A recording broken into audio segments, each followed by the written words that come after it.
The night Eleanor Price agreed to marry a stranger, she didn't know his Apache name meant storm that speaks. She didn't know the townspeople would spit at her shadow, or that her wedding gift would contain the power to destroy everything or save it. What she knew was this: her father was 3 days dead, the bank owned their land, and the only proposal she'd received came on territorial paper, signed by a man the frontier called dangerous. By morning, she'd be on a train heading west into a marriage that would either kill her or set her free. But before we reveal what happened next, I invite you to stay with me until the very end of this story. Hit that like button and comment with your city so I can see how far this tale has traveled. Now, let's begin. The Kansas earth had turned to dust, and with it, any hope Eleanor Price had of remaining the person she used to be. She stood in what was left of her father's house. 4 walls that no longer belonged to her, windows that framed a horizon bleached white by drought and the merciless sun of 1874. The furniture had been sold 3 weeks ago. The livestock, 2 weeks before that. Yesterday, they'd taken her mother's piano, the only beautiful thing Eleanor had ever known how to love without fear. Her father's body was still warm in the ground. She was 19 years old, alone, and had exactly $4.30 to her name. The bank officer, Mr. Henshaw, had made it clear that by week's end, even the walls around her would belong to someone else. He'd said it with something almost like pity, his soft hands folded on the deed papers, his eyes avoiding hers. "Your father was a good man, Miss Price, but good don't pay debts." Eleanor had nodded because there was nothing else to do. Good didn't pay debts. Good didn't stop the rain from staying away for 2 years. Good didn't keep your father's heart from giving out when he tried to dig a well in ground hard as iron. Good got you nowhere at all. She walked through the empty rooms slowly, her footsteps echoing in spaces that used to hold laughter, argument, the smell of bread, and her father's tobacco. The echoes sounded like ghosts. She supposed that's what they were. This house was already haunted, not by the dead, but by everything that would never happen here again. In her bedroom, the only piece of furniture left was her narrow bed, and only because Mr. Henshaw had said she could keep it until she made arrangements. Arrangements. As if she were planning a party instead of the end of her life as she knew it. On the bed lay a single piece of paper. She'd found it 2 days ago, pinned to the message board outside the general store in town. She'd been walking past, numb and aimless, when the word wife had caught her eye. The notice read, "Respectable woman sought for marriage. Territorial arrangement. Transport and provisions provided. Inquiries to be made through Land Office, Tucson, Arizona Territory. Respond by telegraph, discretion assured." It wasn't romantic. It wasn't even particularly personal. But it was an answer to a question Eleanor hadn't known how to ask. What now? She'd torn the notice down, folded it into her pocket, and walked to the telegraph office before she could talk herself out of it.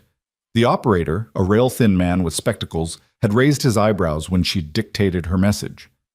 "You sure about this, miss? Arizona's a long way off. Rough country." "Send it," she'd said. The reply had come within a day. Faster than she'd expected. Faster than seemed decent, really, as if whoever was on the other end had been waiting. Offer accepted. Funds for passage wired. Arrival expected within fortnight. Marriage to be conducted upon meeting. Terms honorable. That was it.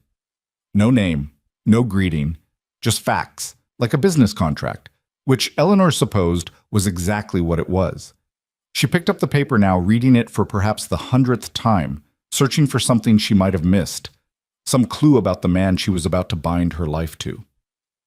But there was nothing, just the cold efficiency of words that promised transportation, provisions, terms. Honorable. She almost laughed. What did honor mean to a man who advertised for a wife like he was ordering cattle? But then again, what did it matter? She had no other options.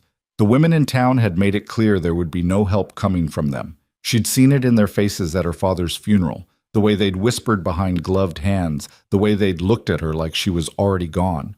A young woman alone was a problem nobody wanted to inherit. She could try to find work, but doing what? She could read and write and play piano, none of which were skills that kept you fed on the frontier. She could sew adequately, cook tolerably, but so could every other woman for 100 miles, and none of them were starving badly enough to give up their positions. She'd considered, briefly, the darker alternatives, the kind of work women did when they ran out of choices. But even desperation had its limits, and Eleanor wasn't there yet. Not quite yet. So, Arizona. A stranger. A marriage that probably meant hard work and loneliness, and a life nothing like the one she'd imagined as a girl. But it meant survival. And right now, survival was the only ambition she could afford. The train left in 2 days. Tut. Eleanor spent her last night in Kansas sitting on the porch steps, watching the stars come out over land that would never be hers. The sky was enormous here, unbroken by trees or mountains, just an endless sweep of darkness pinned with light. She tried to memorize it, the specific quality of the silence, the way the wind moved through the dry grass, the smell of dust and distance. She wondered if Arizona would be different. She wondered if she would be different there. Probably not, she thought. You carried yourself with you, no matter how far you went. Behind her, the house stood empty and dark. Tomorrow, Mr. Henshaw's men would come to clear out whatever was left, prepare it for sale or demolition or whatever happened to places nobody wanted anymore. Eleanor wouldn't be here to see it. By tomorrow, she'd be on a train heading west, and this chapter of her life would be over. She should have felt sad. Probably, she should have cried. But she'd discovered over the past few weeks that grief had a limit, a point where it burned itself out and left only a strange, flat calm. She'd reached that point. Now she just felt tired and ready, in a distant way, for whatever came next, even if it terrified her. The train station in Hutchinson was crowded with people coming and going, all of them moving with the purposeful energy of those who had places to be. Eleanor stood on the platform with her single carpet bag, feeling invisible among them. She wore her best dress, dark blue cotton, practical and plain, and her mother's cameo brooch pinned at her throat. It was the only piece of jewelry she'd kept, too small to be worth selling, too precious to let go. Her hair was pinned up neatly, her gloves were clean. She looked, she hoped, like a respectable woman. The kind of woman a man might reasonably want to marry, sight unseen. She tried not to think too hard about what kind of man would want such an arrangement. The train arrived with a shriek of steam and metal, and Eleanor climbed aboard, finding a seat by the window. The car was half empty, populated mostly by men in work clothes and a few tired-looking families. Nobody paid her any attention. She was grateful for that. As the train pulled away from the station, Eleanor watched Kansas disappear behind her. First the town, then the outlying farms, then just the endless flat prairie stretching to the horizon. She watched until there was nothing left to see, and then she closed her eyes and tried not to think about the fact that she was heading toward a man whose name she didn't even know. The journey west took 6 days. 6 days of rattling tracks and cramped seats, of sleeping upright and eating stale bread from her bag. 6 days of watching the landscape change outside the window, the flat plains giving way to rolling hills, then to something rawer and stranger. The earth turned red. The sky seemed bigger, if that was possible. The green disappeared, replaced by tough scrub brush and rock, and distances that looked like they'd never been crossed. This was frontier country, real frontier, not the settled farmland of Kansas. Eleanor could feel the difference in her bones. The sense that civilization here was temporary, provisional, a thin veneer over something much older and wilder. She shared the car with a rotating cast of travelers, prospectors heading to mining camps, soldiers being transferred to remote outposts, a few grim-faced families seeking land or fortune or escape. Nobody talked much. Everyone looked tired. On the 4th day, an older woman with a weathered face and kind eyes sat down across from Eleanor. "You traveling alone, dear?" she asked. Eleanor nodded. "Yes, ma'am." "That's brave, or foolish. Hard to tell which sometimes." The woman smiled to soften the words. "Where are you headed?" "Arizona Territory, Tucson." "Tucson? Lord have mercy, that's rough country down there. You got family waiting?" Eleanor hesitated. "A husband," she said, and the word felt strange in her mouth, like something she was trying on that didn't quite fit. The woman's eyebrows rose. "A husband? You're married already." "Not yet, but I will be when I arrive."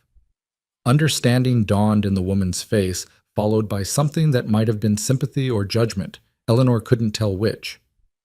Ah, one of those arrangements. Eleanor lifted her chin slightly. Yes. The woman was quiet for a moment, studying her. Then she reached across and patted Eleanor's hand. Well, dear, I hope he's a good man. And if he's not, I hope you're strong enough to make the best of it anyway. That's all any of us can do, really. Thank you, Eleanor said, though she wasn't sure what she was thanking the woman for. The woman got off at the next stop, and Eleanor was alone again. They reached Tucson on a brutally hot afternoon, the sun hanging in the sky like a punishment. Eleanor stepped off the train onto a platform that seemed to shimmer with heat, the air so dry it hurt to breathe. Tucson was smaller than she'd expected, a collection of low adobe buildings scattered across land that looked like it had never heard of rain. Everything was brown and beige and pale gold. The buildings, the earth, even the sky seemed bleached of color. It looked like the edge of the world. Eleanor stood on the platform, gripping her carpet bag, and tried to steady her breathing. This was it. Somewhere in this town was the man she was about to marry. The man who'd paid for her passage, who'd arranged this whole thing through terse telegrams and land office communications. The man whose name she still didn't know. She was supposed to go to the land office. That's what the telegram had said. Someone would meet her there. She found it easily enough. A squat building near the center of town with a hand-painted sign. Inside, it was blessedly cooler, though still warm enough that Eleanor could feel sweat gathering under her collar. A clerk looked up from his desk, a middle-aged man with a sunburned nose and suspicious eyes. "Help you?" "I'm Eleanor Price," she said, her voice steadier than she felt. "I was told to report here. For a marriage arrangement." The clerk's expression didn't change. "Right. You're the Kansas girl. He said you'd be coming." He stood up, brushing dust from his pants. "Wait here. I'll fetch him." "Fetch who?" Eleanor asked, but the clerk was already gone, disappearing through a back door. Eleanor stood in the empty office, her heart beating too fast. This was it. In a moment, she'd meet him. In a moment, everything would become real. She tried to imagine what he'd look like. Old, probably. Why else would he need to send away for a wife? Rough, certainly. Maybe cruel. Maybe kind. Maybe... The door opened. The man who entered was not what Eleanor had expected. He was young, not much older than she was, perhaps 25 or 26.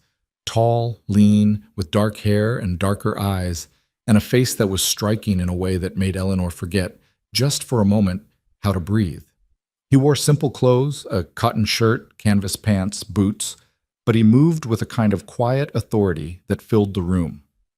And his skin was brown, not sunburned brown, like the clerk. Brown in a way that Eleanor, in her 19 sheltered years, had only seen a handful of times.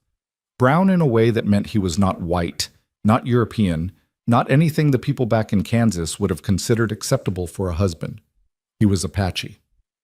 Eleanor's mind went blank with shock. Then it flooded with understanding, with all the pieces clicking into place. The vague advertisement, the lack of details, the speed of the arrangement, the fact that no respectable white woman would have agreed to this if she'd known. She'd been tricked. Or maybe she'd tricked herself by not asking the right questions. The man, her intended husband, stopped a respectful distance away and looked at her with eyes that were calm and unreadable. "Miss Price," he said. His English was perfect, unaccented. "My name is Talon Greyhawk. I'm the man you've come here to marry." Eleanor stared at him. Her mouth was dry. Her mind was racing through implications, through what this meant, through the fact that she'd traveled 6 days across the frontier to marry an Apache. And if she refused now, she had no money to get home. No home to get back to. Nothing at all, except... "I understand," Talon said quietly, "that this may not be what you expected." That was such a spectacular understatement that Eleanor almost laughed, would have laughed, if she weren't on the verge of panic. "You're Indian," she said, and heard how stupid it sounded the moment the words left her mouth. "Yes," Talon said simply. "Apache. From the Chiricahua band, though I haven't lived with my people full-time in several years. I was educated at a mission school in Santa Fe. I speak English, Spanish, and 3 Apache dialects. I work as a translator and negotiator between the territorial government and various Apache leaders. The marriage arrangement was suggested by the territorial governor as a way to demonstrate good faith, to show that peace between our peoples is possible. He said all of this evenly, like he was reciting facts, but Eleanor could hear something underneath, a tension, maybe, or resignation. So Eleanor said slowly, a political gesture. Yes, Talon said. He didn't try to soften it. And I apologize for the deception. The advertisement was written by the land office clerk, not by me. I assumed you understood what you were agreeing to. I see now that you didn't. Eleanor's hands were shaking. She gripped her carpet bag tighter to hide it. And if I refuse? Talon's expression didn't change. Then I'll pay for your passage back to Kansas. You'll leave on tomorrow's train with enough money to start over. I won't force this on you, Miss Price. Marriage should be a choice, not a trap. He meant it. Eleanor could hear the sincerity in his voice, which somehow made everything worse because it meant she actually had to decide, had to weigh her options like they were real instead of just accepting the inevitable. She could go back, take his money and return to Kansas and what? The same nothing that had been waiting for her before? Mr. Henshaw's pity and the bank's indifference and the slow grinding poverty of trying to survive alone? Or she could stay, marry this stranger, this Apache stranger who the town probably hated, who was using her as a symbol in a political game she didn't understand, but who was offering her a choice, who was standing here, calm and respectful, waiting for her answer instead of demanding her compliance. Eleanor looked at him, really looked at him. He was handsome, she realized, in a way that had nothing to do with politeness. Strong-featured, intelligent-looking. His eyes were dark but not cold. His hands, hanging relaxed at his sides, were scarred across the knuckles but clean, the nails trimmed. He looked like a man who'd lived through things, who'd survived. Maybe that was what she needed to do now, survive. If I agree, Eleanor heard herself say, what would the marriage be like? What would you expect of me? Talon considered the question. Respect, he said finally. And companionship, if you're willing to give it. I won't demand anything else. You'll have your own space in my home. I'll provide for you food, clothing, safety. In return, I ask that you treat me with basic human dignity and allow the territorial officials to see that the marriage exists. Beyond that, he shrugged slightly. We'll figure out the rest as we go. You're not expecting a real wife, Eleanor said. Just the appearance of one. I'm expecting, Talon said carefully, whatever you're able to give. If that's only appearances, then so be it. I won't ask for more than you're willing to offer. It should have been reassuring. Somehow, it just made Eleanor feel more lost. She thought about Kansas, about her father's grave and the empty house, and the future that didn't exist. She thought about the look in the clerk's eyes when Talon had walked in, a mixture of disgust and fear that told her exactly what kind of life she'd have here as an Apache man's wife. She thought about the fact that she was tired, so tired of being afraid and alone and desperate. All right, she said. The word came out hoarse. She cleared her throat and tried again. All right, I'll marry you. Talon's expression shifted, surprise maybe or relief. He nodded slowly. Thank you, Miss Price. Eleanor, she said, if we're going to be married, you should call me Eleanor. Eleanor? He repeated, and the way he said her name, careful, respectful, made something in her chest tighten. When? She asked. When does this happen? Now, if you're willing, the territorial judge is waiting next door. It won't take long. Of course it wouldn't. This wasn't a real wedding, after all. It was a formality, a piece of paper that would tie her to this man, to this place, to a life she couldn't begin to imagine. Eleanor took a deep breath. Then let's get it over with. The ceremony was exactly as impersonal as Eleanor had expected. The judge was a portly man with mutton chops and an air of barely concealed irritation, as if officiating this particular marriage was a waste of his valuable time. He recited the words mechanically, stumbling slightly over Talon's name, his eyes never quite meeting Eleanor's. There were two witnesses, the land office clerk and a Mexican woman who appeared to work as the judge's housekeeper. Both looked uncomfortable. Eleanor stood next to Talon in the judge's cramped office, acutely aware of the space between them, of the fact that they weren't touching, that there was nothing romantic or tender about any of this. It felt like a transaction, like signing away her life on a ledger. "Do you, Talon Greyhawk, take this woman to be your lawfully wedded wife?" "I do." His voice was steady. Eleanor wondered if he felt anything at all, or if this was just another negotiation to him, another political maneuver.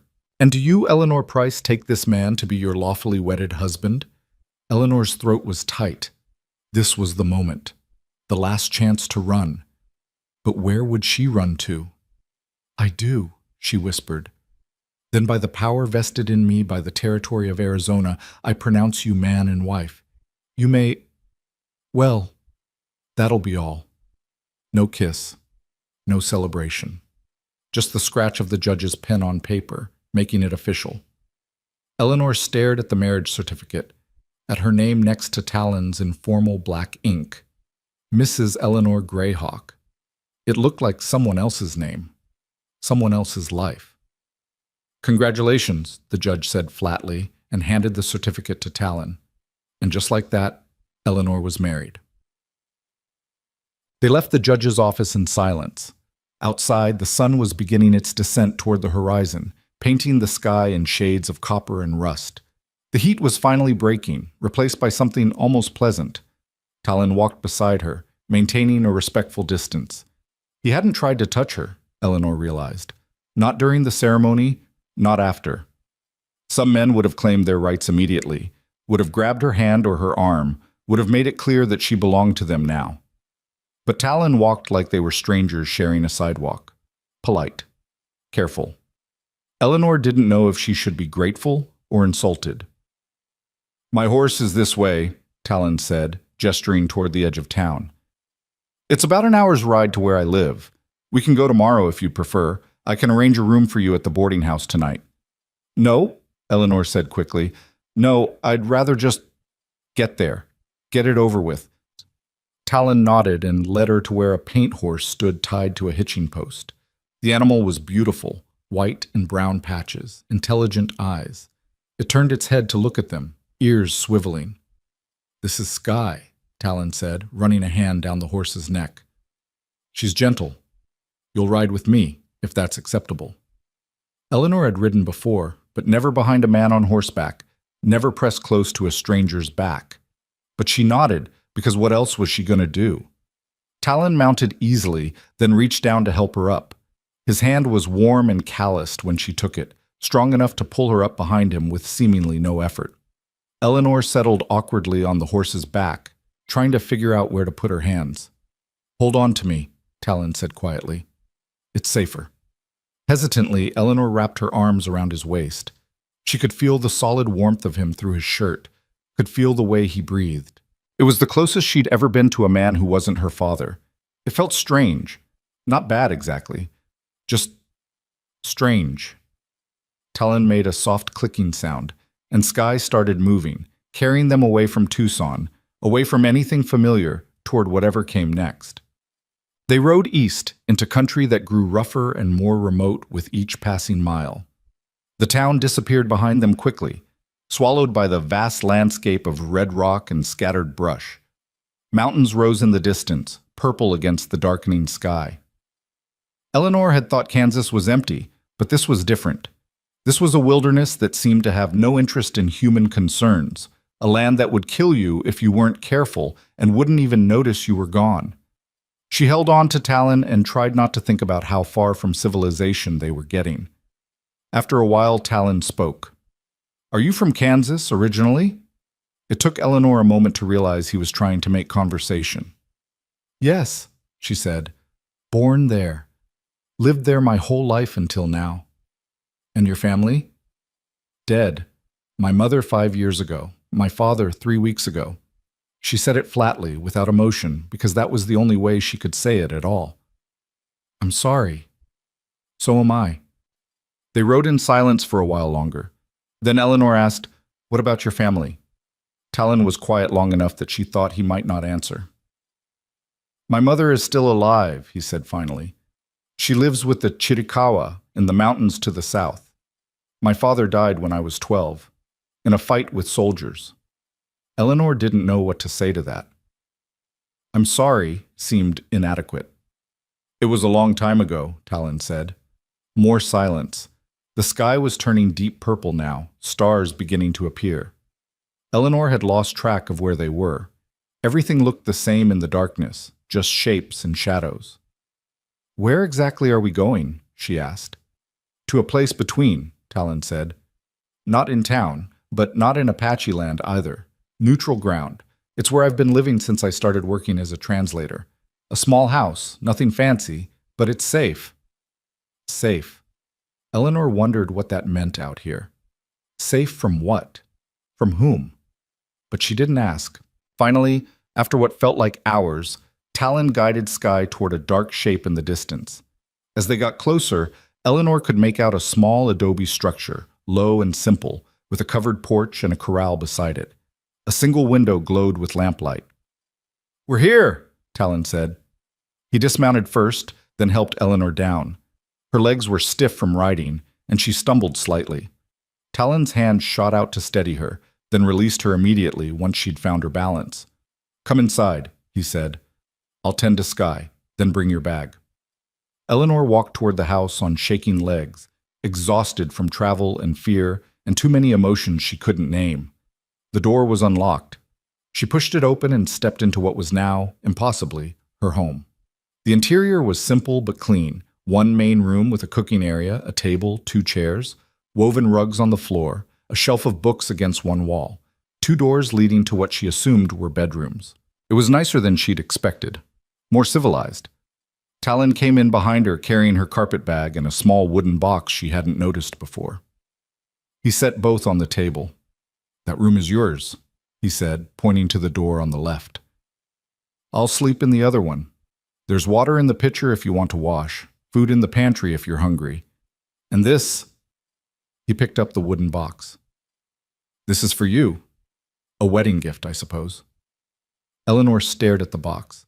It was beautifully made, carved with intricate patterns that might have been Apache symbols, or might have just been decoration. She couldn't tell. What is it? She asked. Open it when you're ready, Talon said. Not now, later, when you've had time to think, when you've decided what kind of marriage this is going to be. He said it gently, but there was something in his eyes, something that looked almost like hope, though Eleanor couldn't imagine what he had to hope for. I'll leave you alone now, Talon continued. You must be exhausted. Sleep as late as you like tomorrow. We'll talk more then. And before Eleanor could respond, he was gone, disappearing into the other room and closing the door behind him with a soft click. Eleanor stood in the middle of the room, holding the carved box, and finally let herself cry. Not loudly, not dramatically, just quiet tears of exhaustion and fear and the overwhelming strangeness of everything that had happened in the past few weeks. She was married to a man she didn't know, an Apache man, in a place that felt like the end of the earth, and she had no idea what happened next. Eventually, Eleanor carried the box and her bag into the room Talon had indicated was hers. It was small but comfortable. A narrow bed with clean blankets, a chest of drawers, a wash basin on a stand. The window looked out onto darkness and distance. She set the box on the chest of drawers without opening it. She wasn't ready to know what was inside. Not yet. Instead, she washed her face with water from the pitcher, changed into her nightgown, and climbed into bed. The mattress was softer than she'd expected. The blanket smelled like sage and something else she couldn't identify. Clean, though. Everything was clean. Outside, she could hear night sounds. Insects, distant animal calls, the wind moving through the brush. It should have been frightening, but somehow it wasn't. It was just there. The sound of a world that existed whether she was in it or not. Eleanor closed her eyes and tried to sleep. And in the other room, Talon Greyhawk lay awake in his own bed, staring at the ceiling and wondering if he'd just made the biggest mistake of his life, or the bravest decision. He'd seen the fear in Eleanor's eyes when she'd realized what he was. The shock. The moment where she'd almost run. But she hadn't run. She'd stayed. She'd made a choice, even if it was a choice born of desperation. That was something. Maybe not much, but something. Talon turned onto his side and closed his eyes, listening to the silence of the house, now shared with a stranger who was his wife in name, if not in any way that mattered. Tomorrow, they'd begin to figure out what that meant. Tonight, they were just two desperate people trying to survive in a world that wanted neither of them to exist. And somewhere on the chest of drawers in Eleanor's room, the carved wooden box sat waiting, holding secrets that would change everything. But that revelation would have to wait for morning. For now, the house was quiet, and the desert night stretched on, indifferent to the fragile new bond that had been formed in its midst. Eleanor Greyhawk now, fell into an uneasy sleep, dreaming of dust and distance and dark eyes that held secrets she couldn't read. And the story of what would become of them both was only just beginning. Morning came too early, announced by light that sliced through the window like a blade. Eleanor woke disoriented, her body aching from yesterday's long ride, her mind struggling to remember where she was and why everything felt wrong. Then it all came back. The marriage. The stranger. The wooden box still sitting on the chest of drawers, unopened. She sat up slowly, listening for sounds from the other room. Nothing. The house was silent except for the creak of wood expanding in the heat that was already building despite the early hour. Eleanor dressed quickly in the same blue cotton dress from yesterday. It was one of only 3 she owned now, and pinned up her hair with trembling fingers. In the small mirror above the wash basin, her reflection looked pale and frightened, dark circles under her eyes from poor sleep. She looked like exactly what she was, a woman who had no idea what she was doing. When she finally gathered the courage to leave her room, she found Talon already up, standing at the stove with his back to her. He was making coffee, the smell rich and foreign in the small space. He'd changed his shirt, but otherwise looked exactly as he had yesterday, calm, controlled, unreadable. He turned when he heard her footsteps. "Good morning," he said. "Did you sleep?" "Some," Eleanor lied. "You?" "Enough." He poured coffee into 2 tin cups and handed her one. "There's bread and dried meat if you're hungry. I'll make something more substantial later, but I thought you might want coffee first." Eleanor took the cup, grateful for something to do with her hands. The coffee was strong and bitter, nothing like the way her father had made it, but it was warm and real, and that was enough. They stood in awkward silence for a moment, and Eleanor realized with a strange jolt that this was her life now. These awkward morning silences with a man she didn't know. This small house in the middle of nowhere. This careful dance of 2 strangers trying to share space. "I need to ride out this morning," Talon said, breaking the quiet. "There's a meeting with some of the Apache leaders. They want to discuss the new territorial boundaries. I should be back by afternoon." He paused, watching her face. "You can stay here, or if you'd prefer, I can take you back to town. You could spend the day there, meet some of the other women, start to establish yourself." The way he said it made it clear he knew exactly what kind of reception she'd get in town. The new wife of the Apache translator, the white woman who'd married an Indian. She'd be a curiosity at best, a traitor at worst. "I'll stay here," Eleanor said quickly. Something that might have been relief crossed Talon's face. "There's food in the pantry. Books on the shelf if you read.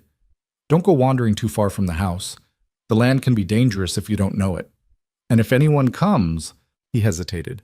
"If anyone comes and I'm not here, don't answer the door unless you're certain they're friendly."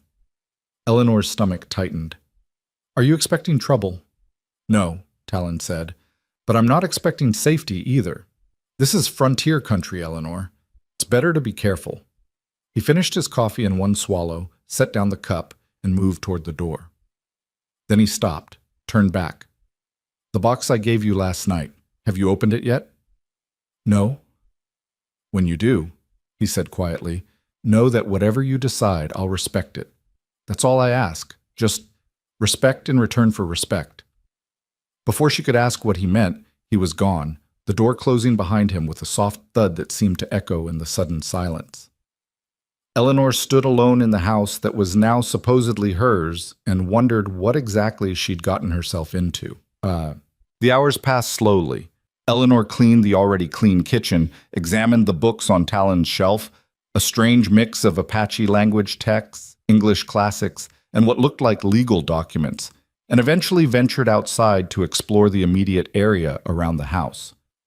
The landscape was stark and beautiful in a way that made her chest ache. Red rock formations rose in the distance, their shadows shifting as the sun climbed higher. The sky was so blue it hurt to look at directly. Everything was dry and harsh, and somehow perfect in its harshness. She found a small garden plot behind the house, carefully tended, with plants she didn't recognize growing in neat rows. Evidence that Talon had been here a while, had put down roots of a sort. It made him seem more real somehow, more human. Not just the stoic stranger from yesterday, but someone who planted things and waited for them to grow. By midday, Eleanor couldn't stand it anymore. She went back inside, walked to her room, and picked up the carved wooden box. It was heavier than it looked, the wood smooth under her fingers from handling or age or both. The carvings were intricate, geometric patterns that seemed to tell a story she couldn't read. Apache symbols, she assumed, though she had no way of knowing what they meant. Her hands shook as she worked the clasp. It opened with a soft click. Inside was a single piece of paper, folded carefully, and underneath it, a small silver key on a leather cord. Eleanor's breath caught. She lifted out the paper first, unfolded it with fingers that wouldn't quite steady. The handwriting was precise, almost formal, in dark ink. Eleanor, this box and its contents are yours. The key opens a lockbox kept at the Tucson land office under your name. Inside that box is money, enough to purchase train passage back to Kansas or to anywhere else you might wish to go, plus additional funds to help you start a new life. I give you this for one reason, so that you know your presence here is a choice, not a prison. If you stay, it must be because you wish to, not because you have no other option. I will not speak of this gift. If you choose to use it and leave, I will not stop you or ask for explanations. If you choose to stay, the money remains yours, held in trust should you ever change your mind. You are not my property. You are not my prisoner. You are a woman who deserves the dignity of choice. Whatever you decide, I will respect it. Talon Eleanor read the letter 3 times, her heart hammering against her ribs. Then she picked up the key, felt its weight in her palm. He'd given her freedom. Real freedom, not just words. He'd given her the means to leave, to escape this marriage, to run back to everything she'd known or forward to something entirely new. He'd put power in her hands and asked for nothing in return except the knowledge that if she stayed, it would be because she wanted to. Eleanor sat down on the edge of her bed, the letter still clutched in one hand, the key in the other, and tried to understand what kind of man would do this. What kind of husband would marry a woman and immediately give her the tools to leave him?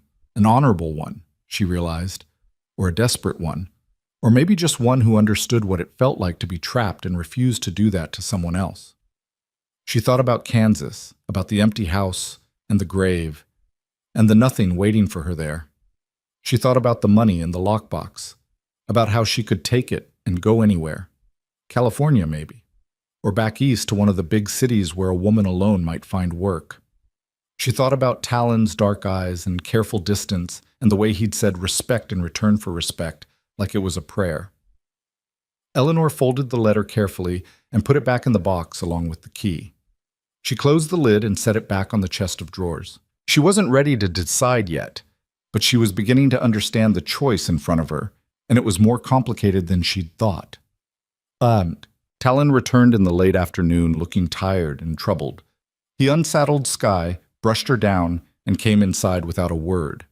Eleanor had made a simple dinner, beans and cornbread, basic food from the pantry, and had it waiting on the table. He stopped when he saw it, surprise crossing his face. "You didn't have to do this." "I know," Eleanor said, "but we both need to eat." They sat across from each other at the small table, and for a few minutes there was only the sound of eating, of spoons against tin plates. Then Talon spoke. "The meeting didn't go well. There's talk of more restrictions on Apache movement, more pressure to move on to reservations. Some of the younger warriors want to fight. The elders want to negotiate. I'm caught in the middle, trying to translate not just words but intentions, and no one trusts me completely because I'm living here instead of with the tribe." He said it matter-of-factly, but Eleanor could hear the weight behind the words. The loneliness of being caught between two worlds, belonging fully to neither. "Is that why you agreed to the marriage?" she asked quietly. "To prove something to them?" Talon looked at her, and for the first time she saw something raw in his expression. "Partly. The territorial governor thought it would help. A symbolic union, proof that we can coexist peacefully. But also," he paused, "also because I'm tired of being alone. Tired of living in this space between worlds with no one to share it with. I thought maybe if I had a partner, someone who understood what it meant to not quite belong anywhere, it might be easier." "So you sent for a mail-order bride." "So I agreed when they suggested it," Talon corrected. "I didn't think anyone would actually respond. When your telegram came, I was surprised." "Desperate people do desperate things," Eleanor said. "Yes," Talon agreed. "They do." He set down his spoon. "Did you open the box?" Eleanor nodded. And I'm still here," she said simply. Something shifted in Talon's face. Not quite a smile, but close. "For now." "For now," Eleanor echoed. Besides, the next morning, Talon asked if she wanted to ride with him to visit his mother's camp. Eleanor's first instinct was to refuse. The idea of meeting Apache people, of being surrounded by strangers who would surely hate her for being white, for being the outsider who'd married one of their own, was terrifying. But something in Talon's face when he asked made her reconsider. He looked hopeful in a guarded way, like he was bracing for rejection but hoping for acceptance. "All right," she heard herself say. They rode east again, this time for hours, deeper into country that grew more remote with every mile. The landscape changed gradually, becoming rockier, more mountainous. Eleanor clung to Talon's waist and tried not to think about how far from civilization they were getting, how completely dependent she was on this man she barely knew. Finally, as the sun reached its peak, they came over a ridge and Eleanor saw it, an Apache camp spread out in a valley below. Not the permanent village she'd somehow expected, but a collection of brush shelters called wickiups, arranged in loose clusters near a stream. Horses grazed nearby. Smoke rose from cooking fires. People moved between the structures with the easy rhythm of daily life. Eleanor's chest tightened with fear. "They know we're coming," Talon said quietly. "I sent word yesterday. They won't hurt you, Eleanor. You're under my protection, and that means something to them." "What if they don't accept me?" "Then we'll leave. But give them a chance first. They're not what you've been told they are." They rode down into the valley, and Eleanor felt dozens of eyes turned toward them. Women paused in their work. Children stopped playing. Warriors stood from where they'd been sitting and watched with expressions Eleanor couldn't read. Talon dismounted and helped Eleanor down, then led her toward the largest wickiup at the center of the camp. An older woman emerged, her hair streaked with gray, her face weathered but strong. She wore traditional Apache dress, a long skirt and tunic decorated with intricate beadwork. Her eyes, the same dark brown as Talon's, swept over Eleanor with an intensity that made her want to step backward. Talon spoke to the woman in Apache, the language flowing smooth and musical from his lips. The woman responded, her voice sharp, questioning. They went back and forth for several exchanges, while Eleanor stood there feeling exposed and foolish. Finally, Talon turned to her. "Eleanor, this is my mother, Nalin. Her name means maiden. Mother, this is my wife, Eleanor." Nalin looked at Eleanor for a long moment, then said something in Apache that sounded like it might have been a question. "She wants to know if you came willingly, or if I stole you," Talon translated, something that might have been amusement in his voice. Eleanor's eyes widened. "Tell her I came willingly, mostly," Talon translated. Nalin's expression softened slightly. She stepped forward and took Eleanor's hands in hers. They were rough with work, warm and strong, and studied her face with an intensity that felt like it was looking straight into her soul. Then Nalin spoke again, gentler this time. "She says you look like you've known hardship," Talon said. "She says that's good. Soft people don't survive out here. She says you may sit at her fire and eat with her, if you wish." It wasn't exactly a warm welcome, but it wasn't rejection either. Eleanor nodded. Tell her thank you. Tell her I'm honored. The ghost of a smile crossed Nalin's face when Talon translated. She gestured toward the wickiup, inviting them inside. The interior of the wickiup was dim and cooler than outside, the brush walls providing shade and ventilation. Woven mats covered the ground. A small fire burned in the center, smoke escaping through an opening at the top. It was simple but comfortable, arranged with the kind of efficiency that came from people who'd perfected living with only what they needed. Nalin directed Eleanor to sit, then set about preparing food. Some kind of bread cooked on hot stones, dried meat, and a stew made with unfamiliar ingredients that smelled surprisingly good. As she worked, she spoke to Talon in Apache, rapid and fluid, occasionally glancing at Eleanor. "What's she saying?" Eleanor asked quietly. "She's telling me I should have warned you better about what you were agreeing to," Talon said. "She's saying the White Towns will treat you like a traitor, and my people will treat you like a curiosity. She's asking if I've thought about what that means for you." "What did you tell her?" "That you're stronger than you look," Talon said, "and that you had a choice." Nalin set bowls of food in front of them, then sat down herself and fixed Eleanor with another of those penetrating stares. She spoke again, this time directly to Eleanor, even though she knew Eleanor couldn't understand. Talon translated. "She says the Apache people have many enemies, the Mexicans who hunt us for bounty, the Americans who want our land, other tribes who remember old wars. She says if you stay with me, you'll make those enemies yours. She asks if you understand this." Eleanor met Nalin's gaze and tried to put conviction in her voice. "Tell her I understand. Tell her I've lost everything I had before, so I don't have much left to lose." When Talon translated, something shifted in Nalin's expression. She nodded slowly, then said something that sounded almost approving. "She says you speak like someone who knows what it means to survive," Talon said. "She says that's the most important skill for a woman in this life." They ate in silence for a while. The food better than Eleanor had expected. The bread was slightly sweet, the stew savory and filling. Through the wickiup entrance, she could see Apache women moving about the camp, could hear children laughing, could smell smoke and horses in the dry earth. It was all so foreign, so completely different from anything she'd ever known, and yet there was something oddly familiar about it too. The rhythms of daily life, women working together, children playing, men gathered in serious discussion, the human elements that existed regardless of culture or language. After they'd eaten, Nalin gestured for Eleanor to follow her outside. Talon stayed behind, talking with some of the men who'd gathered near the wickiup. Warriors, Eleanor guessed, from the way they carried themselves and the weapons at their sides. Nalin led Eleanor toward where the women were working, tanning a hide stretched on a frame. They looked up as the two approached, their expressions ranging from curious to hostile to carefully blank. Nalin spoke to them in Apache, gesturing to Eleanor. One of the younger women responded with something that sounded challenging. Nalin's voice sharpened, and the woman fell silent, looking away. "She wants to know if you know how to work," a voice said in accented English. Eleanor turned to find a girl of perhaps 15, watching her with intelligent eyes. "I'm Kaya.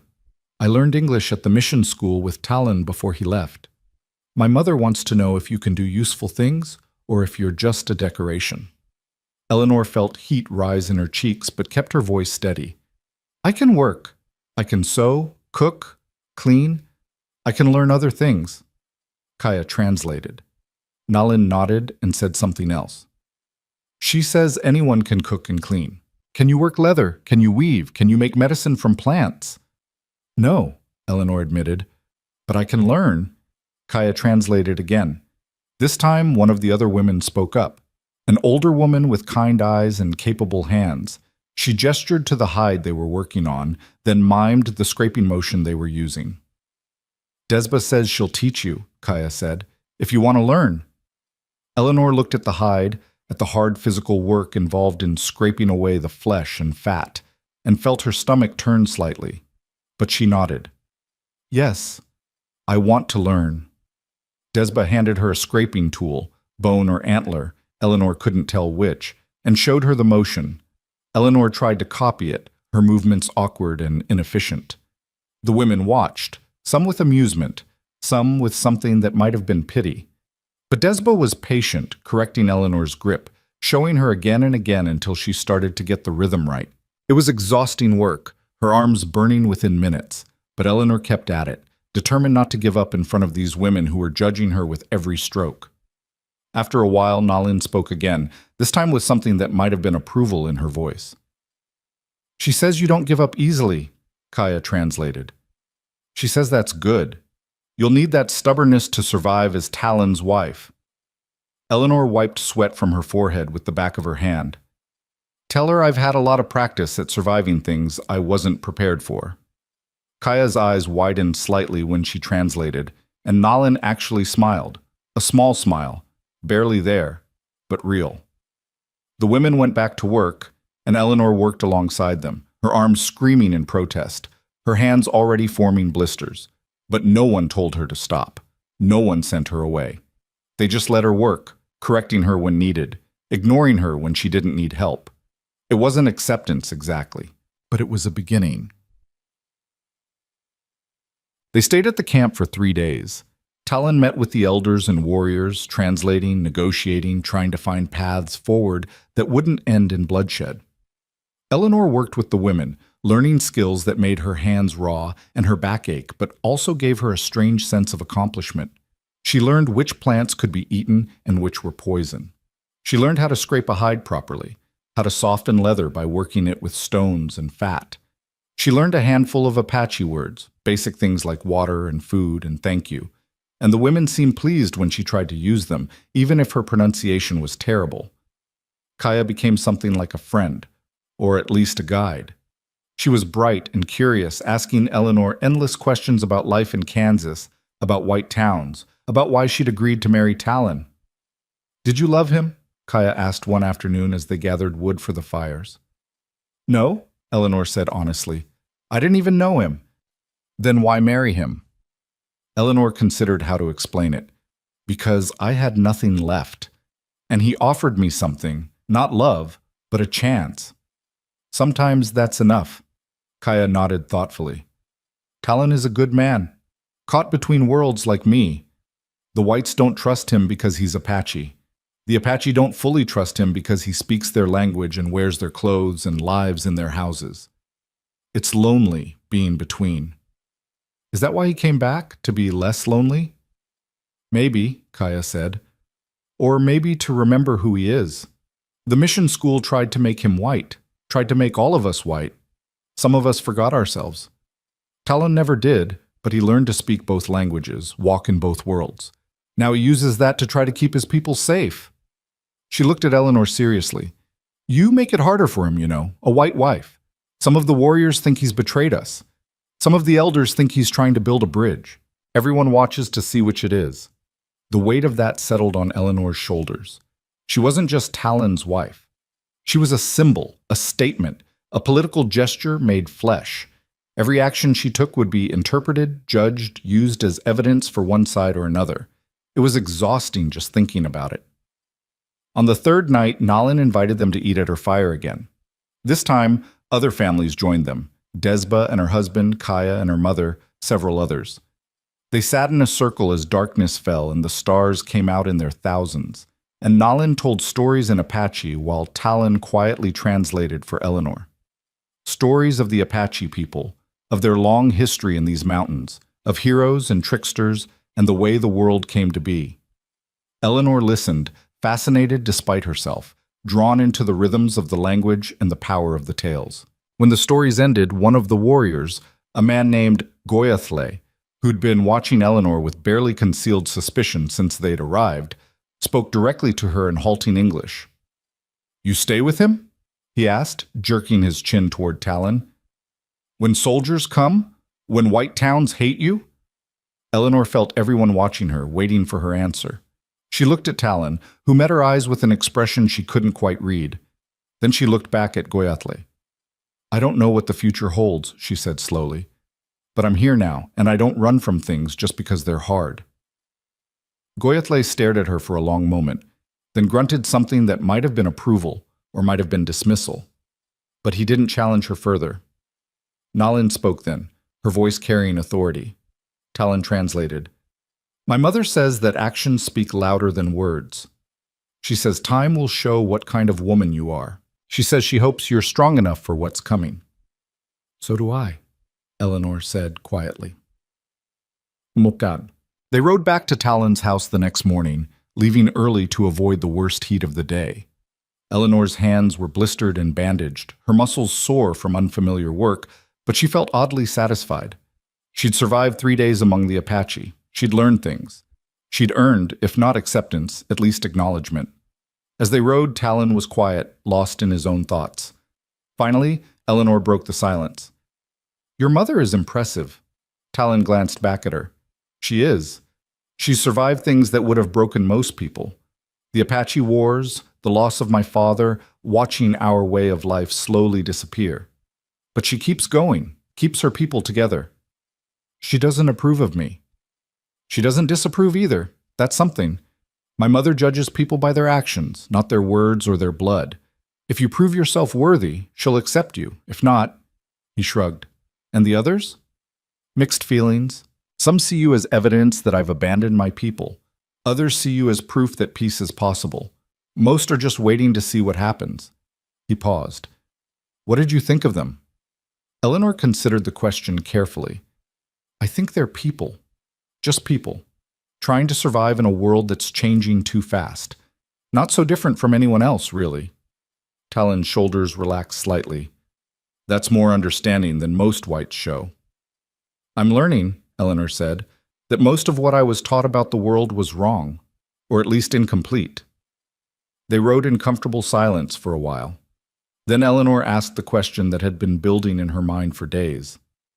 What happens now, with the territorial restrictions, with the pressure to move to reservations? What are your people going to do? Talon's hands tightened slightly on the reins. I don't know.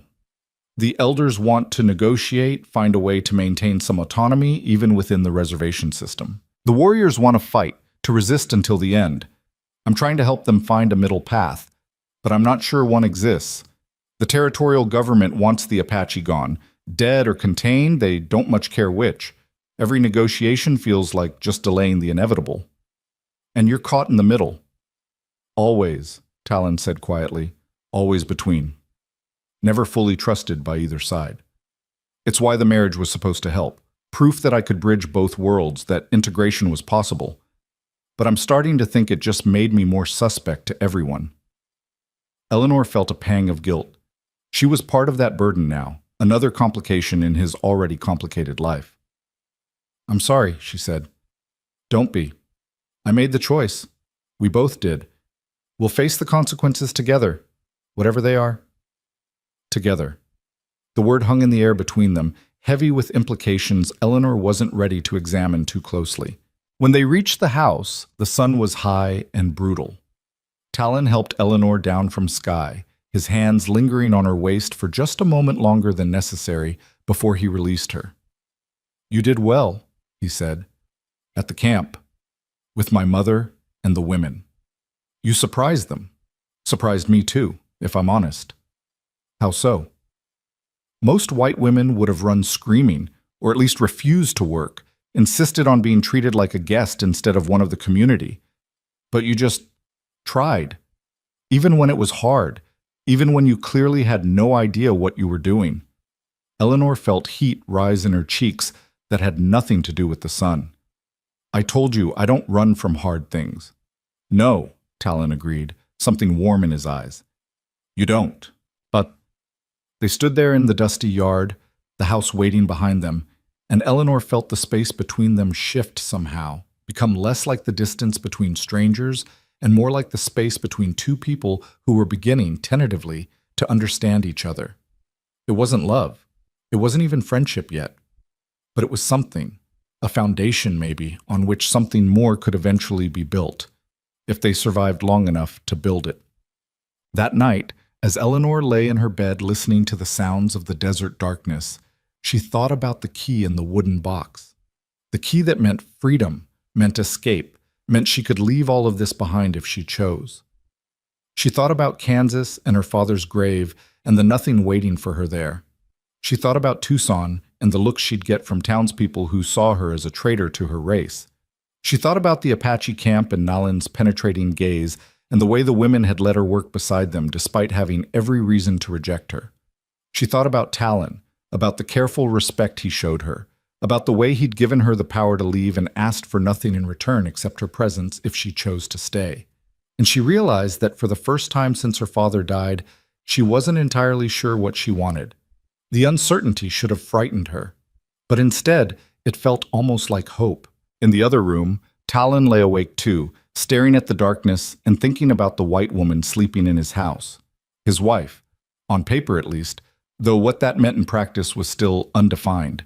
He'd seen the way she'd worked at his mother's camp, the way she'd pushed through obvious discomfort and pain to prove herself. He'd seen the determination in her eyes when Goyatle had challenged her, the steady way she'd met his gaze and refused to back down. She was stronger than he'd expected. Braver, too. And that complicated things in ways he hadn't anticipated. He'd offered her freedom because he'd meant what he said. Marriage should be a choice, not a trap. But now, watching her begin to find her place in his world, he found himself hoping she'd choose to stay. Not because he needed a political symbol or a housekeeper, but because he was beginning to want her presence for its own sake. That was dangerous. Wanting things, caring about outcomes. Those were luxuries he couldn't afford. Not when his position was so precarious, when every decision he made affected not just himself but his entire people. But lying there in the darkness, listening to the quiet sounds of the house they shared, Talon couldn't quite make himself stop wanting. Outside, the desert night stretched on, vast and indifferent to the small human dramas playing out beneath its stars. And in the distance, storm clouds were gathering that would test everything these two people were tentatively building together. But that storm was still days away. For now, there was just the quiet house and two people slowly learning to inhabit the same space, to speak the same language, to become something more than strangers bound by circumstance. It wasn't much, but it was a start. The storm came on a Tuesday, 3 weeks after Eleanor's visit to Nalin's camp. But it wasn't the kind of storm that brought rain. Eleanor had fallen into a rhythm by then, a pattern of days that felt almost normal if she didn't think too hard about how strange her life had become. She woke early, made coffee the way Talon had shown her, strong and bitter, the Apache way. They ate breakfast together in companionable silence. Then Talon would ride out to whatever meeting or negotiation demanded his presence, and Eleanor would spend her days working on the skills Desba and the other women had begun teaching her. She was getting better at tanning hides, her hands toughening up, the motions becoming more natural. She'd started a small herb garden near the house, planting the medicinal plants Nalin had taught her to identify. She practiced the Apache words Kaya had taught her, repeating them aloud until her pronunciation improved from terrible to merely bad. And in the evenings, she and Talon would sit on the porch and watch the sun set over the distant mountains, talking about small things, the day's work, the weather, stories from their vastly different childhoods. They talked around the bigger questions, the ones neither of them seemed ready to address, questions like what their marriage really was, or what it might become, or whether Eleanor would ever use that key sitting in the carved box. It wasn't intimacy exactly, but it was something. A growing comfort with each other's presence, a tentative trust being built one careful conversation at a time. Eleanor had almost started to believe it might last. Then came the Tuesday that changed everything. She was working in the garden when she heard the horses. Not just one or two, but many, the sound of riders moving fast and hard. Eleanor straightened up, shading her eyes against the afternoon sun, her heart already starting to race with an instinct that something was wrong. Talon had ridden out that morning to meet with a group of ranchers who'd complained about Apache raiders stealing cattle. He'd been tense before he left, more worried than usual. "The ranchers are angry," he'd said. "They want someone to blame, and the Apache are convenient targets. I'm going to try to convince them that punishing the whole tribe for the actions of a few desperate young men won't solve anything." "Will they listen?" Eleanor had asked. "Probably not," Talon had admitted, "but I have to try." Now, watching the dust cloud on the horizon grow closer, Eleanor felt her stomach drop. Something had gone very wrong. She ran toward the house, not sure what she was planning to do, but knowing she needed to get inside, needed to be somewhere defensible. But before she reached the door, the riders crested the rise and she saw them clearly. White men. 5 of them, heavily armed, their faces hard with anger and something uglier. They saw her and changed direction, heading straight for the house. Eleanor's mind raced. She could lock herself inside, but that wouldn't stop them if they were determined. She could run, but they'd catch her easily on horseback. She could... The lead rider pulled up his horse just yards from where she stood, close enough that she could see the hatred in his eyes. "You the Indians' whore?" he asked, his voice thick with contempt. Eleanor's chin came up despite the fear coursing through her. "I'm Eleanor Greyhawk. This is my home. What do you want?" The man spat in the dirt. "Your home. That's rich. You're living in sin with a savage, and you call it a home." He leaned forward in his saddle. "Where is he? Where's the Apache translator?" "I don't know what you're talking about." "Don't lie to me, girl. We know he lives here. We know he's been stirring up the Indians, helping them steal our cattle, probably planning worse. Where is he?" Eleanor's hands clenched into fists at her sides. "Talon hasn't stolen anything. He's been trying to negotiate peace, trying to prevent exactly the kind of violence you're—" "Peace," the man sneered. "There's only one kind of peace with Indians, and that's the peace of the grave. Now you tell us where he is, or we'll make this real unpleasant for you." Before Eleanor could respond, one of the other riders spoke up. "She don't know, Chet. She's just a stupid girl who got tricked into marrying a savage. Leave her be." But Chet shook his head. "She made her choice. She married him. She lives with him. She's as guilty as he is." His eyes raked over Eleanor with disgust. "Probably enjoying it too. The little—" "Get off my property," Eleanor said, her voice shaking with fury she couldn't quite control. "You have no right to be here, no right to threaten me. Leave. Now." Chet laughed, a sound with no humor in it. "You hear that, boys? She's giving us orders. The Indian's whore thinks she's somebody." He swung down from his horse and took a step toward Eleanor. "Maybe we ought to teach her some manners, show her what happens to white women who forget their place." Eleanor backed up, her heart hammering, her mind frantically searching for options. She was alone, unarmed, facing 5 armed men who clearly had no intention of leaving peacefully. This was going to end badly no matter what she did, but maybe if she could just delay them, keep them talking until... A gunshot cracked through the air. Everyone froze. Eleanor's eyes darted toward the sound and saw Talon standing at the edge of the property, his rifle raised, his face a mask of controlled fury. "The next one goes through your head, Chet," he said, his voice deadly calm. "Get away from my wife." Chet's hand moved toward his gun, but Talon's rifle tracked the movement. "Don't. You're not fast enough, and we both know it." For a long moment, nobody moved. Then Chet slowly raised his hands. "This ain't over, half-breed. You and your Apache friends have been stealing from us, and we're done asking nicely."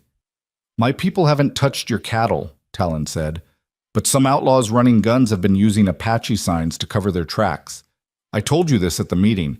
I offered to help you find the real thieves. You didn't want to hear it." "Liar," Chet spat. "You're all liars. You think we don't know what you're planning? You think we're going to sit back and let you savages murder us in our beds?" "Nobody's planning to murder anyone," Talon said, but there was an edge of frustration in his voice now. "If you just listen." That's when Eleanor heard it. More horses, coming fast from the opposite direction. She turned and her blood went cold. Apache warriors, at least a dozen of them, riding hard toward the house. Leading them was Goyatle, the warrior who'd questioned her at Nalin's camp, his face painted for war. "Talon," Eleanor breathed, but he'd already seen them. His expression shifted from controlled anger to something close to panic. "No," he said under his breath. "No, not now. Don't!" Goyatle and his warriors pulled up in a semicircle, effectively surrounding Chet and his men. The white ranchers' hands went to their guns, and suddenly everyone was armed, everyone was aiming at everyone else, and Eleanor was standing in the middle of it all knowing that one wrong move would turn this into a bloodbath. Talon stepped forward, positioning himself between the two groups, his rifle still raised but not pointed at anyone in particular. He spoke in rapid Apache to Goyatle, his voice urgent, pleading.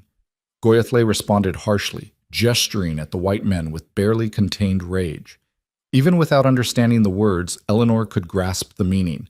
These men had threatened Talon, threatened his home, and Goyathle wanted blood for it.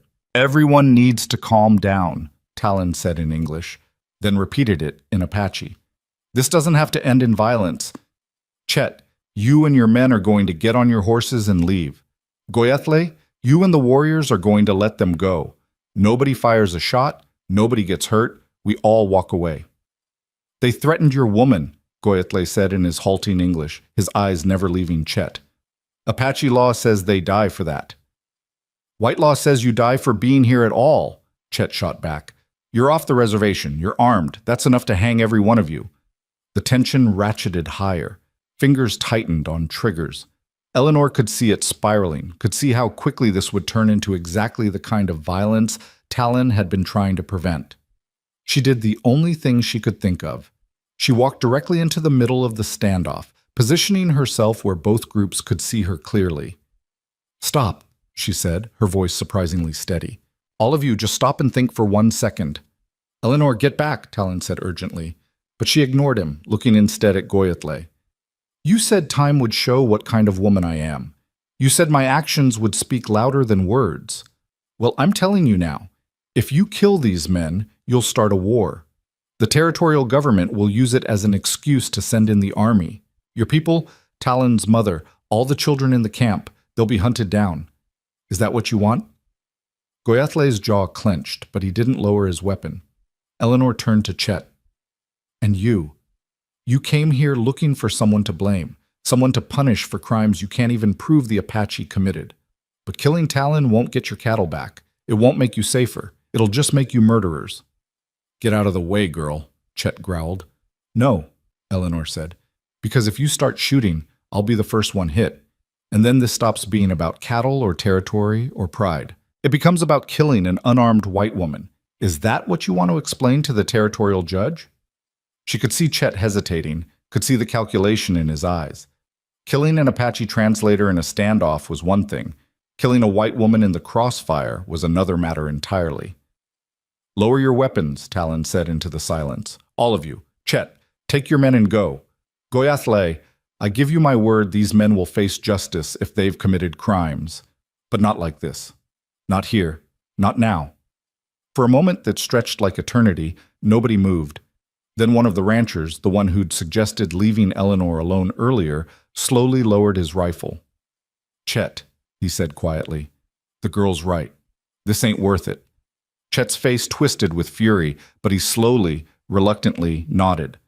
This ain't over, he said again, but he was already backing toward his horse.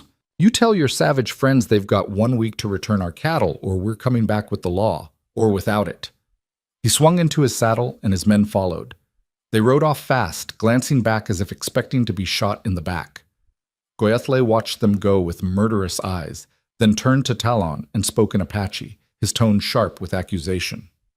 Talon responded in the same language, his voice weary but firm.